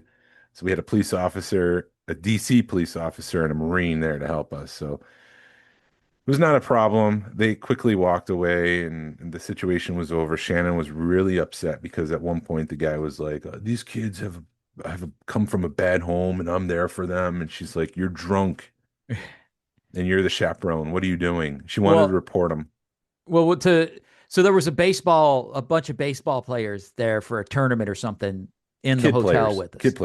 Kid players, like Little League-ish. Little League players there. So that always makes it fun when you have a oddball group, not an oddball group, but a different part of the society. And that's what not society, but different people. This is a traveling baseball team. They had the coach and the chaperone, and they were being obnoxious, and they should have been watching the kids and not getting drunk. Right. So that happened. And then room sales happened. Yeah. After I thought Stephen that Duncan's panel. The room after, never mind. Let's talk about Duncan and Steve's panel. That was great. Yeah. And so there was a lot of like, what do we do next? And trying to explain the silent auctions and stuff. So we had to kind of pivot to help facilitate closing the room for a half hour so we can clean up and get the room ready for room sales, but also to extend the silent auction, which I'm glad we did because it ended up raising $12,000 total, but the heads and the droids raised $6,000, which I think moving everything out and giving people one last opportunity. You got 30 minutes, get your last bids in, really helped facilitate getting the extra money. But that room, closing the room for a half an hour from room sales and moving everything out and being like, this is where it's at, worked so much better than last year. Yep. Or last Rogue Fun. That was a great idea. And when we had tons of people helping us get the room ready, Yep. So that was awesome too. I love it when people are like, hey, what do you need? And just helping somebody move chairs, and you have 30 people moving chairs takes a lot less than 2 people moving chairs. So we got that done, and then room sales ended. We had the room until about 1, but I think it wound itself down around midnight. Yeah. And so we just started to gently, and we could talk about what we picked up in a minute. We started to like gently take things down and just like, we'll take care of it tomorrow. And Mark's like, nope, do it now. Yeah, Mark and Lewis were just like, nope, let's just get it done. And I looked at Lewis at one point and was just like, right now I hate you, but tomorrow morning I love you. Yeah, I woke up Sunday morning. I was like, I can't lift the TV. So I'm glad we worked until 2:30 in the morning to bring everything down, load it in the truck, get it over with. One less thing to worry about. Yeah. So that worked out well. Everything was packed up. The room was done. We had set up a set for Roger and Nick. So part of the agreement of them coming, because normally they get compensated and we're a boutique convention, we can't do that. Right. Was providing them with a room and time to interview each other. So we made sure we got that set up. And then we went to Dave & Buster's, which was nice because Shannon and I had a little table date. So we were welcoming everybody, giving them information, and just hanging out for a couple hours. Yeah, I know Dave & Buster's was a lot of fun. Yeah, I do have a shoot. No, I do have a little. Well, should I even say it? No. So as we're getting ready to go to Dave & Buster's, I'm just blindly checking I'm mush at that by the time we're trying to get to Dave & Buster's, because Mandy I had my car loaded full of stuff, and we were going to take Lindsay and Joel to Dave & Buster's, and I was like, let's get in the car. Y'all just drive us to Dave & Buster's, and then we'll drive back. So as we're doing that, I'm flipping through Facebook, and somebody had posted that a coyote had gotten a cat in our neighborhood. Oh, yeah. And from what I saw, it kind of looked like one of our cats. And I just went, Mandy, have you seen the cat? And she was just like, what do you mean? And I show her the picture, and she loses it. And I felt really bad because, and she's like, why wouldn't you wait to show me this? And I'm just like, my mind is mush at this point. Yeah. And thankfully it ended up not being our cat, because we were talking and she was like, I was holding him last night. And I was like, wait a minute, you got home at like 1:30. She was like, yeah. I said, you're fine. It's not our cat. So thankfully we were able to confirm it wasn't our cat. But I know everybody that was like, I know Jerry was standing right there and was just like, what's going on? So thankfully it wasn't our cat. So he was here when we got back. So that was my oh crap moment of the whole event, when that was probably and thankfully, I mean, not thankfully, but it's like the only thing really that I messed up was telling my wife that I thought her cat got killed by a coyote. The only time I messed up, so Robin reached out to us from the UK and said, hey, my partner's birthday is on the 3rd. Can you guys arrange to have an American, what was it, the red velvet cake? Yeah. So I'm like, yeah, sure, we'll take care of that.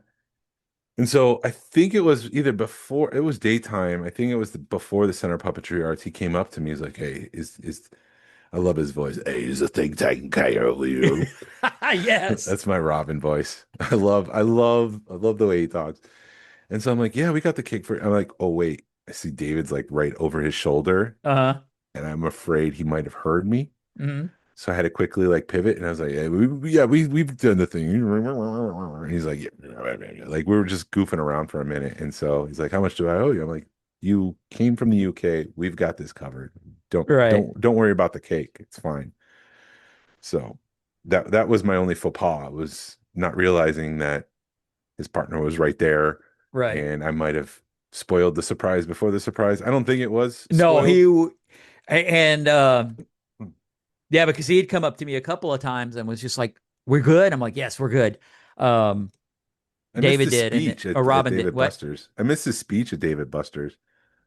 He was just, he was just so happy that we were so welcoming, and that he was just like, I came here not really knowing anybody, but I'm going home with friends. Yeah. So yeah, no, I was kind of not upset, but I felt bad that you missed that. I was trying, I don't know if because I don't know if I communicated it at the time that I was getting ready to do it, or you were just like, do it. And I'm like, give me 2 seconds to decompress and then we'll get it done. At least get some food on my plate and have a bite of food in my mouth, and then we'll get it done. So, anyway, we had done that, and he was, David was just so happy. You could tell it really meant a lot to him because nobody was expecting it.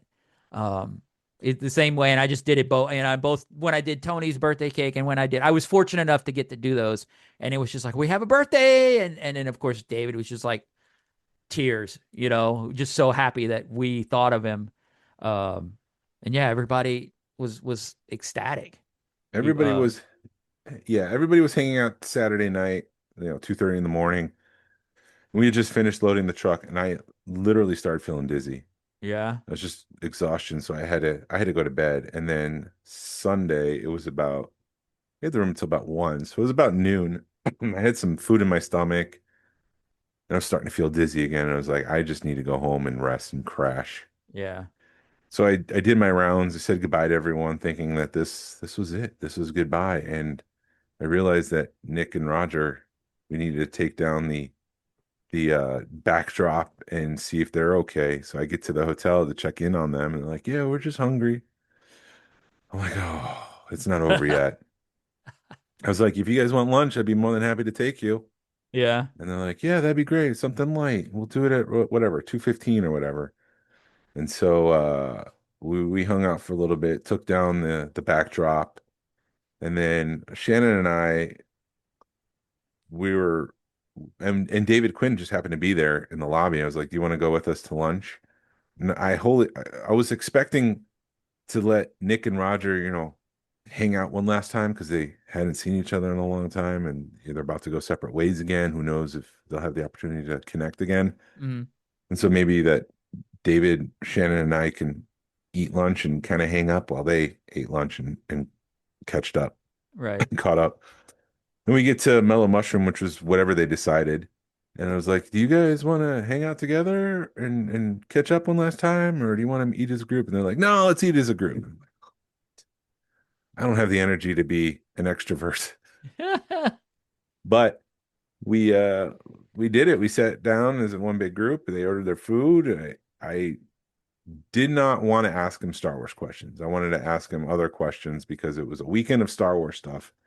They were talking about at the Center of Puppetry Arts. They were talking about on the way there. People were asking them questions at my place. I just felt like they needed a break. So I was asking them, why did you choose Toronto? Why did you choose the Caribbean? And how is it working with cruise ships and stuff like that? So I was just asking him a million questions. And we were talking like Roger was very into Peaky Blinders. Oh, yeah. So I'm going to watch that because it got a rave review from him. You would think with the hats I wear, I'd be into Peaky Blinders, but yeah, it seems like right up your alley. But maybe you'd be like, "Oh, dude, I look better in a hat." I need to check them out because I have heard nothing but good things about that show. So the conversation was going well. I spoke to David about this afterwards, and there was a couple times I looked at him. He was being very quiet. Mm. I'm like, is David starstruck right now? It doesn't make sense because he worked at MTV. He knows. Mm-hmm. He's dealt with people of celebrity before. It just didn't make sense. But afterwards, he was like, no, it seemed like you were having such a good conversation. I didn't want to take that away from you. And I was just like, I would have appreciated some backup. Some backup. David's that kind of person, though. He's sort of like me. It's like you hang back until you have something to say. Yeah. Or if you don't have anything to add to the conversation, you just kind of sit back and enjoy. At one point, I was going to tease David during the lunch because I asked them, they worked with Alec Guinness.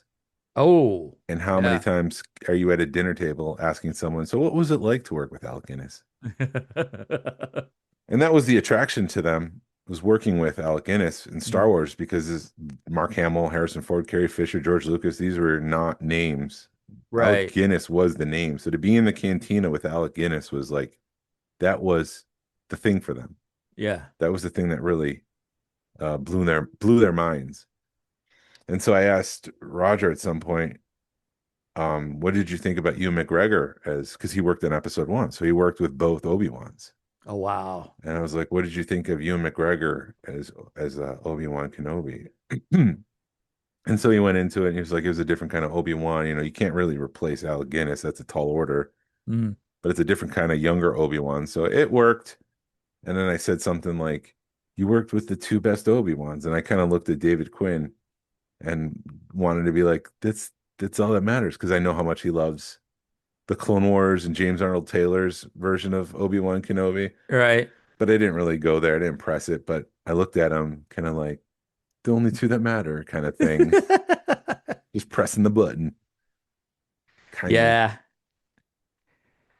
So yeah, no, shoot. We kind of jumped ahead a lot, but no, Dave and Buster's was fun. It was fun watching like all these high-end Star Wars collectors like let go and play video games. You know, because you're walking around and there's Duncan Jenkins playing a video game with his wife, and you know all these people are just having fun. Yeah. You know, Steve Sansweet's playing video games, and Yeah. you know, everybody that we've spent the last 2 days with is just having fun one last time. I had you know, I was messing with your wife a little bit because I was like, Mrs. W, because she's a teacher. Hey, do it, you know, kind of playing a little kid, and she was playing right along. And do I get tickets? And she's like, yes, you get tickets. So I had gotten like 810 tickets. I was like, man, I'm going to get me something good. You get a pencil sharpener? Yeah, it was like a pencil sharpener. So as I'm walking out of the thing, I just hand my card to Katie. I'm like, there's 810 tickets on it. Have fun. I can't win anything good. Tony actually got like these, he went in there and bought like a bunch of little cheap toys and was just handing them out to people. He was like, here's swag. I made my own swag. So yeah, that was cool. And Mandy was sort of like, had been talking to people, and she was like, well, why don't you come over to our house? Well, you know, give us some time. We'll go home. We'll decompress, get it cleaned up. Come on over. And as she's doing that, Steve Sansweet walks up to her and goes, I heard you were going to open your house for tours. And she was like, of course.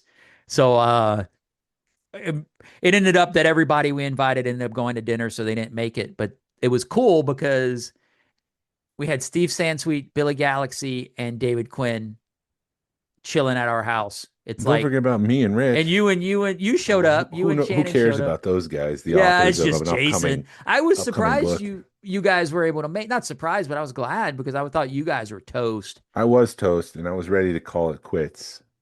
Especially after I remembered that I left the pipe and drape and the backdrop at the hotel. I had to run back and get that. Yeah. That's something. So that's why I had to leave early. Yeah, that's something we got to work on next time. You got too much on your plate, but that's a story for another day. Conversation for another day. So, yeah, you're like, so we were showing Steve the collection and everything, and he just was like, okay, I'm tired. I'm going to go upstairs and sit down. So I come upstairs and he's petting my dog on my couch. And it's just like, that's freaking Steve Sansweet on my couch, petting my dog, you know, and, we just talked. We sat there for about an hour. The four of us were talking, and Rich was there too. I got to mention Rich. So he was helping Steve. So he was there hanging out, and we start Googling stuff. I don't know what we were talking about, but Mandy's Googling things, and she's like, did you guys work with a company called Blue Milk? And I just went, yeah, that guy's a real jerk. And everybody jumped in on it. And they were just like, yeah, that guy, I don't know why would we deal with that guy? He's just a jerk, you know, kind of playing it on. And then Rich goes, that's my company. And Mandy was just like, oh my God. What was Mandy talking about? She had Googled the club. I don't remember what had happened or what she was Googling, but I think she was Googling tickets. And then when she Googled Rogue Fun tickets, it came up to the Blue Milk. Oh. And then that's when she was just like, who's Blue Milk? Oh, I see. And it was just a fun moment to kind of end the day on. So, and then as we were talking, I'm seeing my notes. These are things that we talked about that I think we need to put a pin on and talk about later on when we come back. Okay. But Steve brought this up. Should we have two versions of Star Wars? Should we? Because we were like, why should George be the one to tell us what Star Wars we should watch, because with him doing the special editions, because he's like, everybody that's done special editions or director's cut, you have the original and you have the director's cut, and they're both available to view. So that's something we can get into. And then it was like, that was part of a conversation. And then they were like, what made you mad the most? The biggest change. So, I mean, those were the conversations we were having in my living room with everybody as the weekend kind of ended. And then as we were, as everybody was leaving, me and David were able to go outside and have a chat while he was leaving. And then it got to the point where I look at my watch and it was 8:00, and I'm like, okay, I've got to walk back in my house because we will stand here all night talking. Yeah. And then that was just a perfect way to end the Rogue Fun weekend for me. And he got David, as he always does. He always has the right words to say that you need to hear, and got me hyped up for the next chapter of the club and the next chapter of whatever we decide to do. So yeah, no, it went by so fast, and I was so exhausted by the end of it because I did feel it was more organized, but we did so much more work this go round. Because Jordan was even like, dude, I've done more work. Like at 11:00, he's like, I've done so much more work at this go round than I did the last go round. Because I think we were so much better organized. As far as volunteers went, we had chose our volunteer. We were not more selective, but we had less volunteers or smaller group of volunteers, but we divided the work better. Because last time we had volunteers just kind of sitting around going, what do I need to do? And we were like, I don't know. Yeah, we got it done. Yeah, no. I'm saying we did it I think we did it the right way. But wow, the amount of swag, man. Do you want to talk swag real quick? Sure. That was insane. Everybody, I mean, I got the little, did you get one of these? Yes. So Death Star with arms and legs. Yeah, an orange 3D printed Death Star with arms and legs, like a little shelf sitter that Tony had made.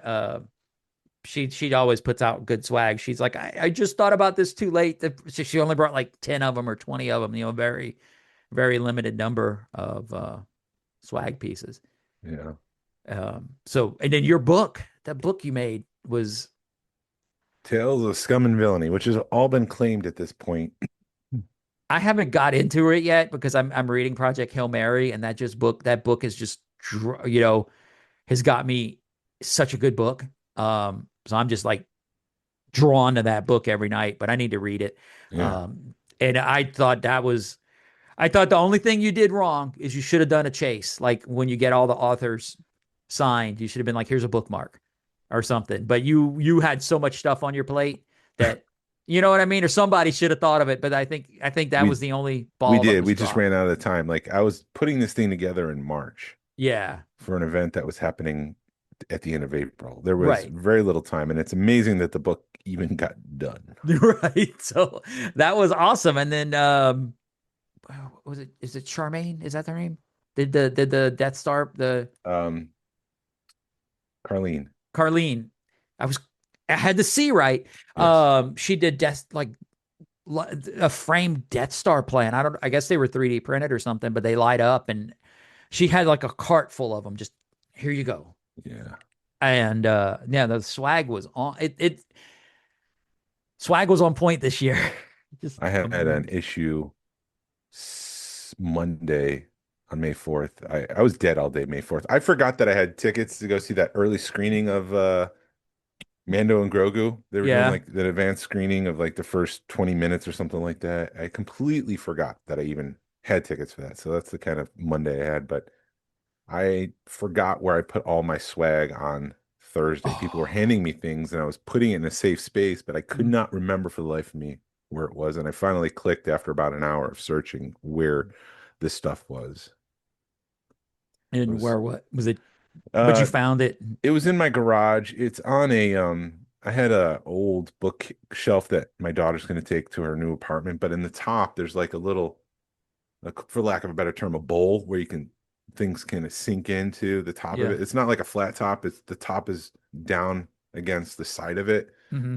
And so I hid everything up there. So it was safekeeping where people didn't know it was up there and that they couldn't accidentally take my swag or I wouldn't lose it. But apparently it was so good that I forgot about it altogether until like an hour after searching. Yeah, I kind of had a ace up my sleeve because with Mandy was running tickets. So she would, as soon as people, she's seeing everybody just walking in the door. So she was able to hand out our swag and hand out and collect swag. So what I did is, we had 2 tote bags, one for our swag and one for the swag we were getting. And, I still haven't gone through it. It's full. It's full of stuff. Swag was on point. It was pretty amazing. And, I'm just really thankful that everybody cared that much to put together swag for this little event that we put together for ourselves. Right. It's crazy to think that we were able to do this, and it's like, I'm curious because it's just a little bitty show, there's really no vendor coordination. They were just making panels, and it's like, it's, I don't want to say minimal planning, but you know what I mean? It's not like you're organizing 1,000 vendors or something like that. You know what I mean? You're dealing with 30 people or whatever, but how do people put on show? People year after year put on cons that, I guess you got to have a full team or something. Yeah, but it's like they have a graphic designer who makes the banners. They have this person that does this and coordinates guests and they have like a team of people. It's not just 5 people, 6 people running this thing and making centerpieces. They don't have centerpieces. They don't have like the sit down experience. It's like you come, you buy your tickets, everybody sets up their own stuff. Mm-hmm. The vendors set up their stuff. It's like a completely different animal. Okay. Yeah. In my opinion.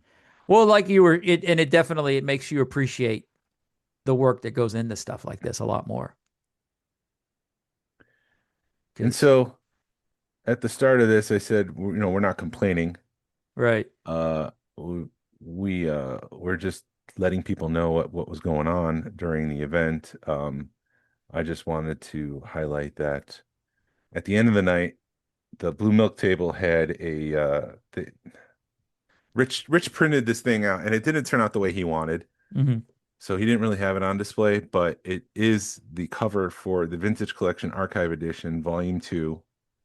And I am one of the authors on that project. Yeah. And so for the past year and a half, we've been working on taking photos. My intention was to finish writing by Rogue Fun. I even took time off at the beginning of April to try to get that done. Mm-hmm. And I didn't get it done. So in addition to planning this event, I was writing a major book because things can't be easy for me. I have to make it difficult. Right. And you were printing heads and you were doing swag and you were, yeah. So that provides the full picture of what I was doing during this event. Right. And I had to apologize to you later because you were just like, go look at Blue Milk's table. And I looked at Blue Milk's table and because he had the thing kind of hidden. And I was like, oh, that's kind of cool. Yeah. And I think nothing of it because I appreciate the books because you guys are putting work into them and I want to support my friends, but I'm not like, oh, TVC book, yay. And I totally missed your name was on it. And I just go about my business. And then Rich, like hours later, is walking with it, the cover in his hands. And I look at it and he's like, look at this. And I look and I see your name and my heart just sank. And I felt like crap because I'm like, my friend is trying to show me something he's excited about. And I totally missed it. There's a billion things going on. It's perfectly fine. Yeah. And so, but later on, I caught up with you and we had the same conversation we're having now. And you were just like, yeah, it's good. But I was just like, man, this is something you're excited about and wanted to share it with me. And I just totally flaked. But no, I'm excited. I'm excited for you. It was like a little, my heart skipped a beat, when I saw your name on there. Cause I was like, oh, I know what it means to you to be included in that book. Yeah. So, we're still working on it. Now that Rogue Fun's over, I could put all my energy into finishing that. And I've got some interviews to conduct and we'll make a bunch of contacts. Hopefully that once the book is out, maybe we can have some of those interviewees on our podcast to talk Star Wars and the vintage collection. We'll see. No promises. Yeah. But yeah, look for having that book towards the end of the year. I can't provide a date yet because we don't know, but that's the goal, is to have it by the end of this 2026. Awesome. I'm looking forward to it. So that was Rogue Fun 2. Yeah. So if you're looking for another boutique convention, put May the North. It's going to be in Canada. It's September 24th through 26th in 27. So if you guys can make it happen, I would highly suggest making that trip. Yeah. It's well worth the effort. Yeah. So, I mean, that's probably going to be we're going to do a New Orleans trip, and then that's probably going to be our other trip next year, is to go up to May the North. Yeah, I'll be going to California, and if I can, May the North, that's the intent, but we'll have to see where I am after my California trip. Yeah. But yeah, as much as I'd love to go, I mean, I can complain about Celebration and not complain, but that's going to be an expensive trip, the California trip. But yeah, I'm definitely envious of you being able to make the trip to Celebration. I mean, I'm not saying it's out of the cards for me, but you never say never, Yeah, and now that I've made the announcement about the TVC book, when I go to Celebration, it's more for selling the TVC book and not hanging out. But we'll see. We won't have a booth. We'll just be walking around with a backpack full of books. Hey, buy my book. Oh, that's going to hurt at the end of the day. Well, not if I sell the books early. So we'll see. That's the intent, and it was a good time. I hope everyone had fun. I hope they had Rogue fun. We raised $12,000 for charity. I went to work and everyone's like, how's your Star Wars convention? I was like, well, we raised $12,000. Yeah. I like to lead with that because I feel like they look down on Star Wars and the Star Wars nerds. And it's like, no, we did something pretty fabulous. We raised money for charity. It is. It's sort of yeah, no, I feel it too, because everybody is sort of like, you do a Star Wars thing, you've got a Star Wars club, you got all this Star Wars stuff. And I'm like, yeah, and we actually do some good. Yeah. So because you've had, so I think calm yourself before you start judging. Say that again. Calm yourself before you start judging us. Right. Exactly. So, no, it was awesome. Yeah,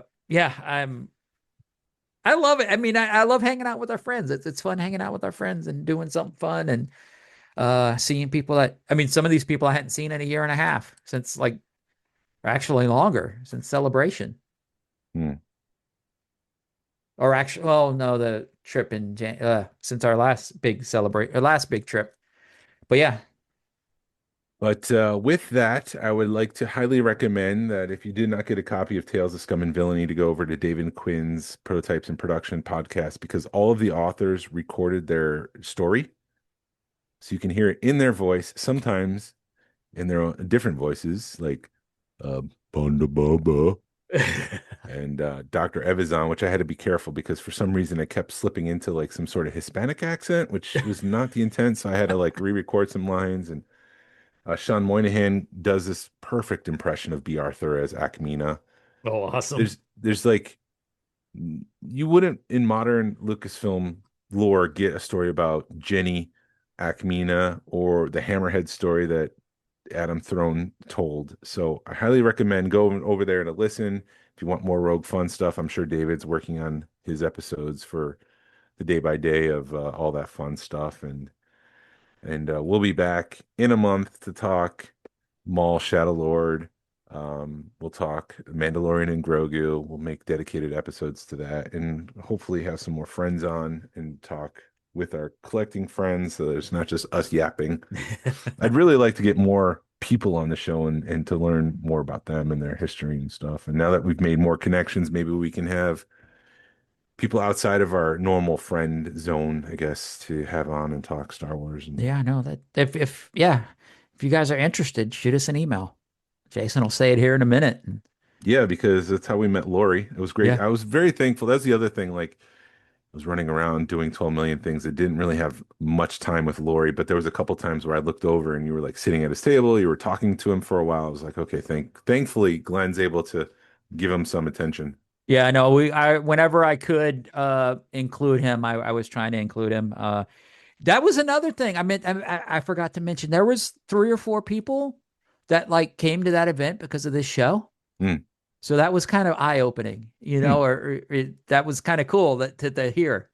If you remember their names, let me know. I'm curious. Well, was it Steve? Well, who's the guy that with the micro galaxy stuff? We didn't say what we picked up. We're about to end it, and then who was that guy? Because he said he'd sent you a couple of it started with an S. He said it's Steve. No, it's not. Is it George? George. George is the friend of Angie and Steve, and Rich. Angie and Rich. Sorry. Yeah. You had Steve in my head. Yeah, I'm sorry. Sorry, George. Yeah, we talk frequently on Instagram. Yeah, he's a listener and he's a friend, so it was good to see and hang out with him. He's not on Facebook, so yeah, it's cool to hang out. He was actually the first person to buy the Rogue Fun ticket because Rich and I had the site up and running, and he wanted to come, so we're like, okay, go ahead and test it because you won't be around for the announcement of its tickets are on sale. So he was able to purchase a ticket and kind of run through it and make sure the system was working right. So that was cool. Yeah, but like George and Lori, and I think there was one or two more people, but that whole weekend was such a blur of just everybody coming up going, hey, because I can't remember. You got 200 people coming up that know your name, and it's hard to remember 200 people. At room sales, I picked up 2 books. They're Galoob books. They were like storybooks, and they came with a mini action figure in the book.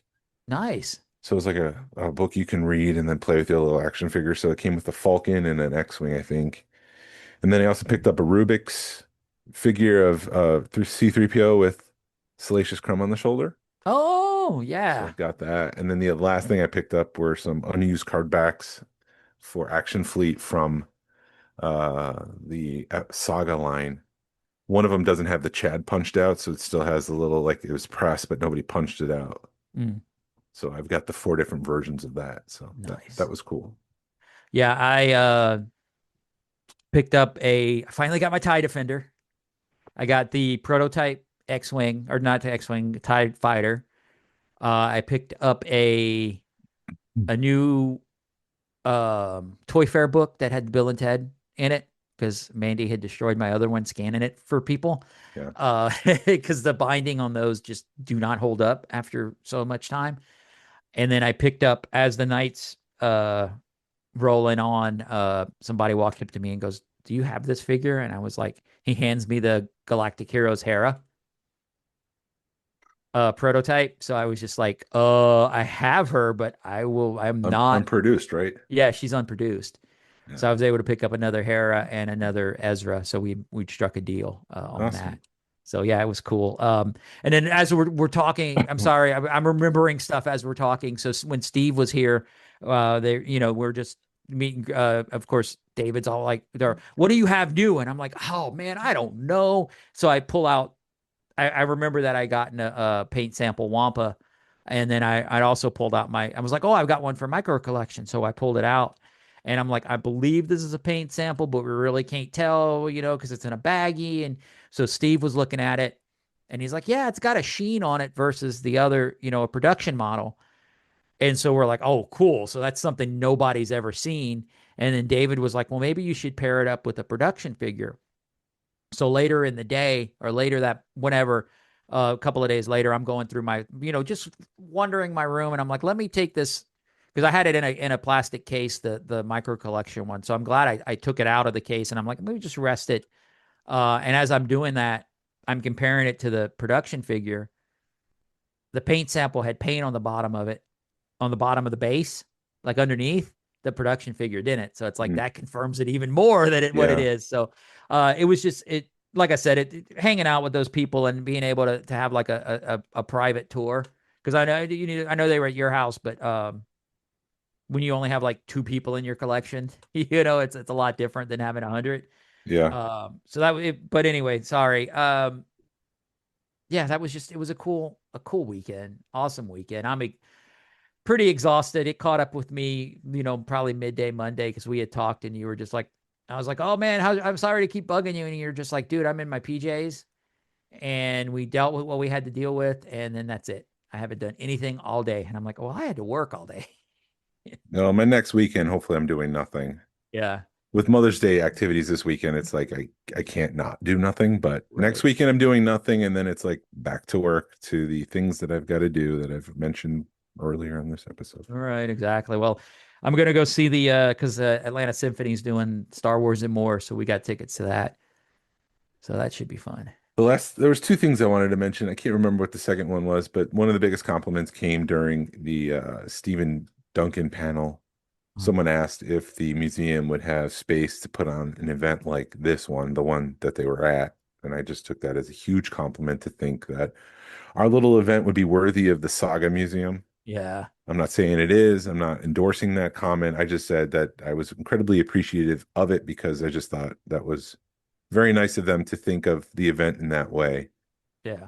They did say event space was a premium, or a museum space is a premium. So there's no guarantee that they would have like a ballroom like that. I mean, they might need space for a warehouse in the back or more content. Oh, I remember what the other thing was, more content for their museum. So there was no guarantee that they could do anything like that. But just to be even considered to be like, this is worthy of something that would happen in the Saga Museum.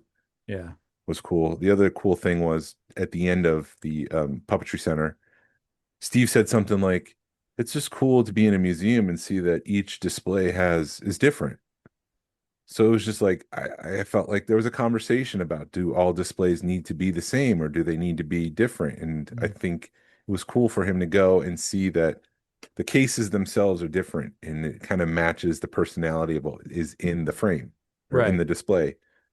So it was just cool to be like part of that, like even from a distance, just helping them kind of look at things differently and be like, oh, I could see this. It doesn't need to be all black cases. Like if you wanted to have a case that was a little bit more fun and funky for one item next to a black case that's more serious, you can do that. Right. So that was cool. Yeah. No, I think because I got to hang out with Toby a lot this weekend. That week, because he's doing May the North. He was just like, you guys just keep raising the bar, and I keep texting my guys for May the North, and it's just like, yeah, we're in trouble. He's like, the Georgia group has raised the bar, and then he's like, you guys raised it for Rogue Fun, and then you raised it even further with Rogue Fun too.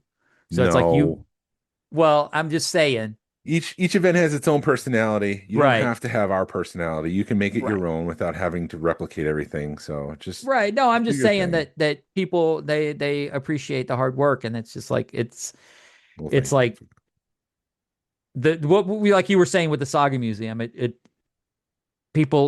just like, oh, these guys know what they're doing. Yeah. There was one other thing, and it slipped my mind. Oh, the table. This is a cool story, and then I'll wrap it up. I promise. Yeah. So Mark suggested that we order a table runner to go at the front of this room. Right. That says the Georgia Alliance of Star Wars Collectors. The debate was like, do we make it Rogue Fun or do we make it Georgia Alliance? And I was like, well, let's do Georgia Alliance. That way, it's more than just one-time use. Because if it says Rogue Fun 2, Fun and Villainy, we can't use it for another convention or a table at a show or something. If we had Georgia Alliance, and we could use it, whatever. And so I realized on Wednesday before the show that I hadn't received shipping notice. Actually, now that I think about it, I still haven't received it. Oh man. But it was shipped because it shipped the day of the event. So I quickly threw together that table thing. I got some vinyl. I cut out my own logo. I heat pressed it so it's like permanent and everything. Mm-hmm. So I quickly made that like 2 days before the event just to have it up there. And then it was after the event, we were pulling things down. I checked my email and the table runner had shipped. So I was like, oh, thanks. That's handy. You're right. And I remember seeing that table runner and being like, I thought it was going to be more grand. Now that you explain it, I was like, oh. Yeah, I had bought some teal fabric to mock up the centerpieces because I thought I'd just buy some fabric and make something underneath the centerpieces. But when time was running short and I had figured something else for the centerpieces, I had to do something with this fabric, and I was like, oh, I know what I'll do real quick. Right. And just the way you just nonchalantly, you just threw it away at the end of the event. I was like, oh, because I had no clue what was going on in the background. Yeah. I was like, I thought we special ordered that. We did, just not that one. So Well, with that 2-hour episode, I would just like to say thank you to everybody who came to Rogue Fun. I hope you had fun. It's in the name. Yes. And thank you for listening to the Smugglers Galaxy podcast. If you could please leave a like and a 5-star review of the show anywhere you listen. It really helps us out and points people to our show. You can follow us on social media. You can find us on Facebook, Instagram, and YouTube. Send us an email or message us. We love feedback. Oh, we didn't even talk. Oh, this has to be talked about. Yeah. I'm sorry. Lewis's bit. Oh my God. We've got to talk about this. And then that was so good. That was so good. Lewis came up to us and he's like, "Hey, can I do pink shorts?" So everybody knows the story that on the set of Star Wars, there was a sound guy with his boom mic in the desert and only pink shorts and sunglasses. Yeah. And he does so much. It was like, yes, of course. If you want to get down to pink shorts and get down to your britches, we're more than happy to do that. So I tell Mark this, and Mark actually got a chuckle. He's like, that's a good bit. Yeah, let's do that. And so we had to postpone it because we were running slightly behind time. And then it was time. He was ready to go. And so I was like, what do I say? And Mark's like, just get out there and say something. So I was thinking like, well, if I need to stall, I'm going to say something from the heart. Yeah. So I go out there and I was about ready to say like, thank you everybody for coming. We really did this for you guys because with the first one, we just wanted to have a good show, but everyone was asking us, when's another one? When are we going to do it? And so we're doing this one for you. I didn't get that far. I was just like, just want to take a moment to thank everyone. And the mic went out. And it was like perfect timing. Mark said afterwards, it's perfect because you were getting emotional. And so the mic went out and people were like leaning in to hear what you were going to say. And so the mic went out and we needed a backup mic. And that's when Lewis came out in pink shorts and the boom mic. And everybody just started to laugh in hysterics. It was the perfect joke. Yeah. And it really put Lewis in the spotlight because, again, he does a lot of work behind the scenes. Mm-hmm. And so to have that moment in the spotlight, I thought was well-deserved. And I was incredibly happy to have everybody laughing and enjoying the moment and having Lewis front and center. Mm-hmm. It was funny because April's like, I don't want to be anywhere near his wife. April, his wife, was like, I don't want to see this. I can't. So she had to leave even the hallway. She didn't want to be anywhere near it. My daughter was out in the hallway. She had no clue what was going on. Her face was just like, what is going on? Why is this guy in pink shorts? So I had to explain it to her the next day, the reference.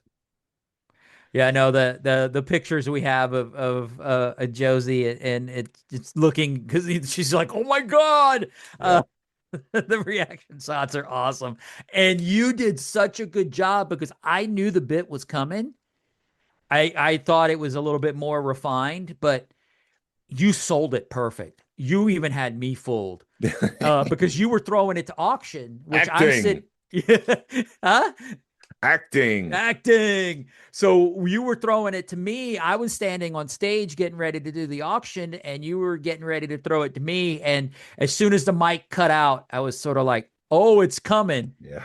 I knew. And I've got this great picture of Lewis. I actually made it for his event, for the cover for his event that he's hosting in September, of him just a shot of him bringing the mic to me, and it's just such a good shot. It's just like, oh, that was such a good bit. And because he did that to us at one of his events, and nobody knew it was coming. And he sold it perfect. You sold it perfect. You had me fooled. That was beautiful. A nice little joke, and then everybody got a big kick out of it, and everybody got the reference, and it was awesome. I really have to go get ready for Mother's Day stuff. So you can find us on Facebook, Instagram, and YouTube. Send us an email or message us. We'd love feedback. We'd love to make you part of our show. Our email address is smugglersgalaxy@gmail.com. Thank you to Alfonso Riviera for the Smugglers Galaxy logo. And thank you to Levi Waterhouse for the music. People, collect for the love of it. # vote with your wallet. Pass on what you've learned. Be a positive force in the collecting community. We'll see you in a month. We'll be back. This is the way. This is the way. Starting a business can seem like a daunting task, unless you have a partner like Shopify. They have the tools you need to start and grow your business. From designing a website to marketing to selling and beyond, Shopify can help with everything you need. There's a reason millions of companies like Mattel, Heinz, and Allbirds continue to trust and use them.